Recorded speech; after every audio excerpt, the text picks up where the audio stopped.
ਹੈ KRPA 1110 AM ਦੇ ਸਰੋਤਿਆਂ ਨੂੰ ਸੁਖਜੀਤ ਮਾਂਗਟ ਵੱਲੋਂ ਸਤਿ ਸ਼੍ਰੀ ਅਕਾਲ। 25 ਜੁਲਾਈ 2022 ਪ੍ਰੋਗਰਾਮ ਪੰਜਾਬੀ ਆਵਾਜ਼ 'ਚ ਤੁਹਾਡਾ ਸਵਾਗਤ ਹੈ। ਇਹ ਪ੍ਰੋਗਰਾਮ ਮੰਡੇ ਟੂ ਫਰਾਈਡੇ ਜਾਣੀ ਕਿ ਹਫ਼ਤੇ ਦੇ 5 ਦਿਨ ਤੁਹਾਡੇ ਲਈ ਪੇਸ਼ ਕੀਤਾ ਜਾਂਦਾ ਹੈ। ਦੁਨੀਆ ਭਰ 'ਚ ਸਾਡੇ ਪ੍ਰੋਗਰਾਮ ਤੁਸੀਂ ਸੁਣ ਸਕਦੇ ਹੋ radioindia.ca ਤੇ। US ਤੇ ਕੈਨੇਡਾ 'ਚ ਸਾਡੇ ਪ੍ਰੋਗਰਾਮ ਸੁਣੇ ਜਾ ਸਕਦੇ ਆ KRPA 1110 AM ਤੇ। स्टूडियो का नंबर है 6045929191 604 592 9191। स्वागत करते हैं डॉक्टर शिंदर पुरेवाल जी का। डॉक्टर साहब प्रोग्राम च तुहाडा स्वागत है जी। Good morning. Good morning doctor साहब, गलबात का सिलसिला शुरू करते हैं। क्लोवरडेल दे विच 175 A स्ट्रीट ते 64th एवेन्यू नूं गुरु नानक विलेज वे का नाम दिता गया ते उद्घाटन के मौके ते मेयर डग मैकैलम, पिक सोसाइटी के मैंबर्स, काफ़ी ज़्यादा MPs MLAs ते मेयरल कैंडीडेट्स खास तौर ते उत्थे मौजूद सन ते अपने जेड़े मेयर साहब वो तो काफ़ी ज़्यादा एक्साइटेड भी सीगे जदों उन्होंने स्पीच देनी सी। उस तो पहला काफ़ी ज़्यादा एक्साइटमेंट दे विच आके जंप करते हुए भी देखे गए आ। तुसीं की कहना चाहोगे इस बारे? देखो, असीं कहंदे हुंदे सी हिंदुस्तान च पहलां भी अकाली दल गुरुआं नूं बेच के वोटां मंगदा। ਉਹ ਸਿਆਸਤ ਹੁਣ ਸਰੀ ਦੇ ਵਿੱਚ ਆ ਚੁੱਕੀ ਹੈ ਕਿ ਗੁਰੂ ਦਾ ਨਾਮ ਵੇਚਿਆ ਜਾਣਾ। ਬਾਈ ਇਲੈਕਸ਼ਨ ਵਾਲੀਆਂ ਸਾਡੀ ਇਲੈਕਸ਼ਨ ਆ ਰਹੀ ਹੈ ਅਕਤੂਬਰ ਦੇ ਵਿੱਚ। ਹਾਂਜੀ, ਹੁਣ ਜੇ ਕਿਸੇ ਗੁਰੂ ਦਾ ਨਾਮ ਲੈ ਕੇ, ਖਾਸ ਤੌਰ ਤੇ ਗੁਰੂ ਨਾਨਕ ਦੇਵ ਜੀ ਦਾ ਨਾਮ ਲੈ ਕੇ ਕੋਈ ਸੰਸਥਾ ਦਾ ਨਾਮ ਰੱਖਣਾ ਹੋਵੇ, ਕਿਸੇ ਚੀਜ਼ ਦਾ ਨਾਮ, ਜਿੱਦਾਂ ਯੂਨੀਵਰਸਿਟੀ ਦਾ ਨਾਮ ਰੱਖਿਆ ਉੱਥੇ ਇੰਡੀਆ ਦੇ ਵਿੱਚ, ਉਹ ਇੱਕ ਸੋਭਤ ਗੱਲ ਹੈ ਕਿ ਉੱਥੇ ਉਹਨਾਂ ਨੇ ਸਿੱਖ ਪੜ੍ਹਾਏ ਆ। ਸਿੱਖ ਦਾ ਮਤਲਬ ਹੈ ਸਿੱਖਣਾ। ਹਾਂਜੀ, ਕਿਸੇ ਯੂਨੀਵਰਸਿਟੀ ਨੇ ਆਪਣਾ ਨਾਂ ਰੱਖਿਆ ਹੋਵੇ ਜਿੱਥੇ ਸਿਖਾਲਿਆ ਜਾਂਦਾ ਹੈ, ਉਹ ਢੁਕਵਾਂ ਲੱਗਦਾ। ਹੁਣ ਢੁਕਵੇਂ ਸ਼ਬਦਾਂ ਦੀ ਅਸੀਂ ਗੱਲ ਕਰਦੇ ਹਾਂ। ਜੇ ਅਸੀਂ ਕੋਈ ਭਲਵਾਨਾਂ ਨੂੰ ਤਗਮਾ ਦੇਣਾ ਹੋਵੇ ਤੇ ਉਹਦੇ ਤਗਮੇ ਦਾ ਨਾਂ ਰੱਖਣਾ ਹੋਵੇ, ਤੁਸੀਂ ਨਾਂ ਰੱਖੋਗੇ ਗੁਰਦਾਵਰ ਭਲਵਾਨ ਦੇ ਨਾਂ ਤੇ, ਦਾਰਾ ਸਿੰਘ ਦੇ ਨਾਂ ਤੇ, ਮੇਹਰਦੀਨ ਦੇ ਨਾਂ ਤੇ, ਇਹ ਤਕੜੇ ਭਲਵਾਨ ਹੋਏ ਆ। ਜੇ ਤੁਸੀਂ ਕੋਈ ਜਰਨੈਲ ਨੂੰ ਤਗਮਾ ਦੇਣਾ ਹੋਵੇ, ਤੁਸੀਂ ਜਰਨੈਲਾਂ ਦੇ ਨਾਂ ਤੇ ਮਹਾਰਾਜਾ ਰਣਜੀਤ ਸਿੰਘ ਦੇ ਨਾਂ ਤੇ ਰੱਖ ਦੋਗੇ, ਹਰੀ ਸਿੰਘ ਨਲੂਆ ਦੇ ਨਾਂ ਤੇ ਰੱਖ ਦੋਗੇ। ਇਸੇ ਤਰ੍ਹਾਂ ਜੇ ਤੁਸੀਂ ਗੁਰੂ ਨਾਨਕ ਦੇਵ ਜੀ ਦੇ ਨਾਂ ਤੇ ਕੋਈ ਚੀਜ਼ ਰੱਖਣੀ ਆ ਤਾਂ ਫਿਰ ਐਡਾ ਨਹੀਂ ਹੋਣਾ ਚਾਹੀਦਾ ਵੀ ਨਿੱਕੀ ਜਿਹੀ ਸਟਰੀਟ ਆ, ਉਹ ਜਿਹੜੀ 175 ਸਟਰੀਟ ਆ, ਹਾਂਜੀ, ਉਹ 60 ਐਵਨਿਊ ਤੋਂ ਸ਼ੁਰੂ ਹੁੰਦੀ ਤਾਂ 64 ਐਵਨਿਊ ਤੋਂ ਜਾਂਦੀ ਹੈ। ਉੱਥੇ ਕਿਹੜੀ ਚੀਜ਼ ਆ ਜਿਹਨੂੰ ਕੋਈ, ਇਹ ਸਾਰੇ ਪਹਿਲਾਂ ਤਾਂ ਗੱਲ ਮੇਅਰ ਸਾਹਿਬ ਕਰਨ ਲੱਗੇ ਆ, ਜਿਹੜੇ ਮਤਲਬ ਉਹਨਾਂ ਨੇ ਇਲੈਕਸ਼ਨ ਜਿੱਤਣੀ ਆ, ਤਾਂ ਬਾਕੀ ਦੇ ਬੰਦੇ ਜਿਹੜੇ ਨਾਲ ਬਰਾਤੀ ਗਏ ਆ, MLA MPs, ਮੇਅਰ ਦੇ ਕੈਂਡੀਡੇਟਸ, ਇਹਨਾਂ ਦਾ ਕਿਸੇ ਦਾ ਦਿਮਾਗ ਹੀ ਨਹੀਂ ਕੰਮ ਕੀਤਾ ਵੀ ਇਹ ਵੀ ਸੋਚ ਲੈਣ ਕਿ ਗੁਰੂ ਨਾਨਕ ਦੇਵ ਜੀ ਦੇ ਨਾਂ ਤੇ 175 ਐਵਨਿਊ ਤੇ ਕੀ ਚੀਜ਼ ਆ ਜੀ ਜਿਹੜੀ ਦਾ ਉਹਦਾ ਨਾਂ ਰੱਖਣਾ ਆ ਗੁਰੂ ਨਾਨਕ ਦੇਵ ਜੀ ਦੇ ਨਾਂ ਤੇ। ਕਿਹੜੀ ਸਿੰਬੋਲਿਕ ਇਦਾਂ ਦੀ ਗੱਲ ਆ ਉੱਥੇ ਜਿਹਦਾ ਸਾਨੂੰ, ਜਿਹਦੇ ਤੇ ਸੋਭਤ ਦਿੰਦਾ ਉਹ ਨਾਂ ਕਿ ਇਹਦਾ 175 ਬਦਲ ਕੇ ਇਹ ਗੁਰੂ ਨਾਨਕ ਦੇਵ ਜੀ ਦੇ ਨਾਂ ਤੇ ਰੱਖਿਆ ਹੋਵੇ। ਅੱਛਾ, ਹੁਣ ਸੁਣ ਲੈਂਦੇ, ਅਸੀਂ ਗੱਲ ਕਰਦੇ ਹਾਂ ਗੁਰੂ ਨਾਨਕ ਦੇਵ ਜੀ ਨੇ ਕਿਹੜੀਆਂ ਸਾਨੂੰ ਸਿੱਖਿਆਵਾਂ ਦਿੱਤੀਆਂ ਜਿਨ੍ਹਾਂ ਦਾ ਕਰਕੇ ਅਸੀਂ ਕਹਿੰਦੇ ਕਿ ਸਿੰਬੋਲਿਕਲੀ ਉਹਨਾਂ ਦਾ ਨਾਂ ਉਹਨਾਂ ਦੇ ਨਾਲ ਐਸੋਸੀਏਟ ਹੋਣਾ ਚਾਹੀਦਾ। ਕੋਈ ਇੱਕ ਸੰਸਥਾ ਹੋਵੇ, ਕੋਈ ਚੀਜ਼ ਹੋਵੇ ਜਿਹਦੇ ਗੁਰੂ ਨਾਨਕ ਦੇਵ ਜੀ ਨੇ ਪਹਿਲੀ ਸਭ ਤੋਂ ਗੱਲ ਕੀ ਕਹੀ ਹੈ ਕਿ ਸੱਚ ਬੋਲੋ। ਹਾਂਜੀ, ਆਦ ਸੱਚ, ਜੁਗਾਦ ਸੱਚ, ਹੈ ਵੀ ਸੱਚ, ਨਾਨਕ ਹੋਸੀ ਵੀ ਸੱਚ ਜੀ। ਸਭ ਤੋਂ ਪਹਿਲਾਂ ਤਾਂ ਰੀਬਨ ਕੱਟਣ ਵਾਲਾ ਕੌਣ ਆ? ਮੇਅਰ ਸਾਹਿਬ ਡਗ ਮੈਕੈਲਮ। ਉਹਦੇ ਤੇ ਅੱਜ ਕਿ ਸਰੀ ਵਾਲਿਆਂ ਨੂੰ ਪੁੱਛੋ ਵੀ ਇਹਨਾਂ ਦੀ, ਜੇ ਮੇਅਰ ਡਗ ਮੈਕੈਲਮ ਦਾ ਨਾਂ ਲੈਣਾ ਤੁਹਾਨੂੰ ਕੋਈ ਹੋਰ ਗੱਲ ਚੇਤੇ ਆਉਂਦੀ ਹੈ? ਉਹ ਕਹਿੰਦੇ ਕਿ ਝੂਠ ਦਾ ਮੁਕੱਦਮਾ ਚੱਲਦਾ ਹੈ। ਹਾਂਜੀ, ਸੋ ਸਭ ਤੋਂ ਝੂਠ ਦਾ ਮੁਕੱਦਮਾ ਵੀ ਚੱਲ ਰਿਹਾ ਹੈ, ਛੋਟੀ ਮੋਟੀ ਗੱਲ ਨਹੀਂ ਹੈ ਜੀ। ਸਿਆਸਤ ਆ, ਅਸੀਂ ਸਮਝਦੇ ਹਾਂ ਕਿ ਸਿਆਸਤ ਦੇ ਵਿੱਚ ਝੂਠ ਬੋਲਣਾ ਪੈਂਦਾ, ਪਰ ਇਦਾਂ ਨਾ ਹੋਵੇ ਤੁਹਾਡੇ ਝੂਠ ਦਾ ਮੁਕੱਦਮਾ ਚੱਲਦਾ ਹੋਵੇ। ਉਹ ਗਏ ਆ ਨੱਠ ਭੱਜ ਕੇ ਕਰਕੇ ਕਿ ਮੈਨੂੰ ਵੋਟਾਂ ਮਿਲਣੀਆਂ ਆ, ਜੰਪ ਕਰਦੇ ਫਿਰਦੇ ਆ। ਬਾਕੀ ਦੇ ਬੰਦਿਆਂ ਦਾ ਦਿਮਾਗ ਕੀ ਖਤਮ ਹੋ ਗਿਆ ਹੈ।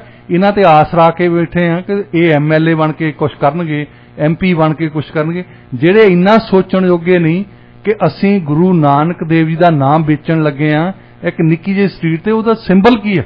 ਹਾਂਜੀ, ਜੇ ਤੁਹਾਡੇ 'ਚ ਇੰਨਾ ਦਿਮਾਗ ਹੈ ਨਹੀਂ, ਤੁਸੀਂ ਕਿਹੜੇ ਆਫਿਸ ਦੇ ਵਿੱਚ ਜਾ ਕੇ ਬੈਠੋਗੇ? ਉੱਥੇ ਅਸੀਂ ਇਹਨਾਂ ਦੇ ਐਮਐਲਏਜ਼ ਤੇ ਐਮਪੀਜ਼ ਤੇ ਆ ਜਿਹੜੇ ਸਾਡੇ ਮਦੱਬਰ ਗਏ ਆ ਉੱਥੇ ਵੱਖ-ਵੱਖ ਸੰਸਥਾਵਾਂ ਦੇ, ਇਹਨਾਂ ਨੂੰ ਪੁੱਛਣਾ ਚਾਹੁੰਦੇ ਆ ਵੀ ਤੁਸੀਂ ਕਿਹੜੀ ਗੱਲ ਕਰਕੇ, ਤੁਹਾਡੇ ਮਨ ਦੇ ਵਿੱਚ ਕੀ ਆਇਆ ਕਿ ਐਡੀ ਛੋਟੀ ਜਿਹੀ ਸਟਰੀਟ ਦੇ ਵਿੱਚੋਂ ਗੁਰੂ ਨਾਨਕ ਦੇਵ ਜੀ ਦੇ ਨਾਂ ਤੇ ਵੋਟਾਂ ਲੈਣ ਗਏ ਆ। ਸਾਰੇ ਜਾਣੇ ਤਾਂ ਨੱਠੇ ਆ ਉੱਥੇ ਕਿ ਜੇ ਮੇਅਰ ਨੂੰ 10 ਪੈਸੇ ਮਿਲਣੇ, ਸਾਨੂੰ ਵੀ 5-5 ਵੋਟਾਂ ਮਿਲਣਗੀਆਂ ਇਹਦੇ ਨਾਂ ਤੇ। ਹਾਂਜੀ, ਪਰ ਲੋਕੀ ਐਨੇ ਬੇਵਕੂਫ ਨਹੀਂ ਆ। ਅੱਛਾ, ਦੂਸਰੀ ਗੱਲ ਲੈ ਲੈਂਦੇ ਆ। ਮੇਅਰ ਆਪਣੇ ਗੁਰੂ ਨਾਨਕ ਦੇਵ ਜੀ ਕੀ ਕਹਿੰਦੇ ਸੀ? ਸੱਚ ਬੋਲੋ, ਵੰਡ ਛਕੋ, ਹਾਂਜੀ, 10 ਨਹਾਂ ਦੀ ਕਿਰਤ ਕਰੋ ਜੀ। ਇਹਨਾਂ ਦੇ ਵਿੱਚੋਂ ਕੋਈ ਹੈਗਾ? ਜਿੰਨੇ ਬੰਦੇ ਉੱਥੇ ਤੁਰੇ ਫਿਰਦੇ ਸੀ ਕੀ ਕਰਦੇ ਆ? ਇਹ ਵੋਟਾਂ ਮੰਗਦੇ ਆ, ਝੂਠ ਬੋਲਦੇ ਆ। ਹਾਂਜੀ, ਝੂਠ, ਇਹ ਮਤਲਬ ਇਹ ਦਿਖਾਉਣਾ ਚਾਹੁੰਦੇ ਆ ਕਿ ਅਸੀਂ ਝੂਠ ਬੋਲਣ ਆਏ ਆ ਬਾਬਾ, ਤੇਰੇ ਨਾਂ ਤੇ ਸਾਨੂੰ ਵੋਟਾਂ ਮਿਲਣੀਆਂ ਜੀ। ਅੱਛਾ, ਫਿਰ ਗੁਰੂ ਨਾਨਕ ਦੇਵ ਜੀ ਦਾ ਜੇ ਕਿਸੇ ਸੰਸਥਾ ਦੇ ਵਿੱਚ, ਸਰੀ ਦੇ ਵਿੱਚ ਉਹਨਾਂ ਨੂੰ ਸ਼ੋਭਿਤ ਕਰਨਾ ਆ, ਇੱਥੇ KPU, ਇੱਥੇ ਕੁਆਂਟਲਮ ਪੋਲੀਟੈਕਨਿਕ ਯੂਨੀਵਰਸਿਟੀ ਹੈ ਜਿਹੜੀ ਕਿ ਤੁਸੀਂ ਕਹ ਲਓ ਕਿ ਸਰੀ ਦੇ ਵਿੱਚ ਮੇਨ ਕੈਂਪਸ ਹੈ ਉਹਨਾਂ ਦਾ। ਹਾਂਜੀ, 2 ਕੈਂਪਸ ਇਹਨਾਂ ਦੇ ਸਰੀ ਦੇ ਵਿੱਚ ਆ, 2 ਰਿਚਮੰਡ ਤੇ ਲੈਂਗਲੀ ਦੇ ਵਿੱਚ। ਉਹਦੇ ਵਿੱਚੋਂ ਜੇ ਯੂਨੀਵਰਸਿਟੀ ਦਾ ਨਾਂ ਨਹੀਂ ਰੱਖਣਾ, ਕੁਛ ਇੱਕ ਬਿਲਡਿੰਗਸ ਹੋਣੀਆਂ, ਕੁਛ ਇੱਕ ਸਕਾਲਰਸ਼ਿਪਸ ਦੇ ਸਕਦੇ ਆ, ਤੁਸੀਂ ਚੇਅਰ ਐਸਟੈਬਲਿਸ਼ ਕਰ ਸਕਦੇ ਆ। ਜਿਹੜੇ ਐਮਐਲਏ ਗਏ ਆ ਨਾ ਨੱਠਦੇ ਉੱਥੇ, ਹਾਂਜੀ, ਇਹਨਾਂ ਦੇ ਵੱਸ ਦੇ ਵਿੱਚ ਆ, ਇਹ ਕਰ ਸਕਦੇ ਉੱਥੇ ਬੈਠ ਕੇ। ਇੱਥੇ ਇੱਕ ਵੱਡੀ ਬਿਲਡਿੰਗ ਆ ਜਿਹਦਾ ਨਾਂ ਰੱਖਿਆ ਮੇਨ, ਮਤਲਬ ਹੋਰ ਕੋਈ ਨਾਂ ਨਹੀਂ ਰੱਖ ਸਕਦੇ, ਉਹਨਾਂ ਨੇ ਮੇਨ ਬਿਲਡਿੰਗ ਨਾਂ ਰੱਖਤਾ। ਉਹਦਾ ਨਾਂ ਦਾ ਬਿਲਡਿੰਗ ਦਾ ਨਾਂ ਹੀ ਰੱਖ ਦਿੰਦੇ ਗੁਰੂ ਨਾਨਕ ਦੇ ਨਾਮ ਤੇ। ਹਾਂਜੀ, ਤਾਂ ਉੱਥੇ ਪੜ੍ਹਨ ਆਉਂਦੇ ਆ, ਉੱਥੇ ਸਿੱਖਦੇ ਆ ਕੁਛ ਜੀ। ਸਿੱਖ ਉਹਨਾਂ ਨੇ ਸ਼ੁਰੂ ਕੀਤੇ, ਸਿੱਖਦੇ ਆ ਲੋਕੀ। ਇਹ ਤਾਂ ਸ਼ੋਭਤ ਗੱਲ ਹੁੰਦੀ ਹੈ। ਹਾਂਜੀ, ਤੁਸੀਂ ਇੱਕ ਨਿੱਕੀ ਜਿਹੀ ਸਟਰੀਟ ਜਿਹਦਾ ਕੋਈ ਸਿੰਬੋਲਿਕ ਮੀਨਿੰਗ ਨਹੀਂ, ਉਹ 60 ਐਵਨਿਊ ਤੋਂ ਸ਼ੁਰੂ ਹੁੰਦੀ ਆ ਤੇ 64 ਤਾਈਂ ਖਤਮ ਹੋ ਜਾਂਦੀ। ਉਹਦੇ ਵਿੱਚ ਹੈ ਕੀ ਆ? ਛੋਟੇ ਛੋਟੇ ਘਰ ਆ ਪੁਰਾਣੇ, ਹਾਲੇ ਜਿਹੜੇ ਪੁਰਾਣੇ ਪਾਏ, ਜਾਂ ਉਹ ਪੁਰਾਣੇ ਢਾਹ ਕੇ ਨਵੇਂ ਪਾਉਂਦੇ ਲੋਕੀ। ਹਾਂਜੀ, ਇਹ ਉਹਨਾਂ ਦੀ ਇਹਦੀ ਮਹੱਤਤਾ ਆ। ਇਹਦੇ ਨਾਲ ਸਿੰਬੋਲਿਕਲੀ ਕੀ ਗੁਰੂ ਨਾਨਕ ਦੀ ਟੀਚਿੰਗ ਜੁੜੀ ਹੋਈ।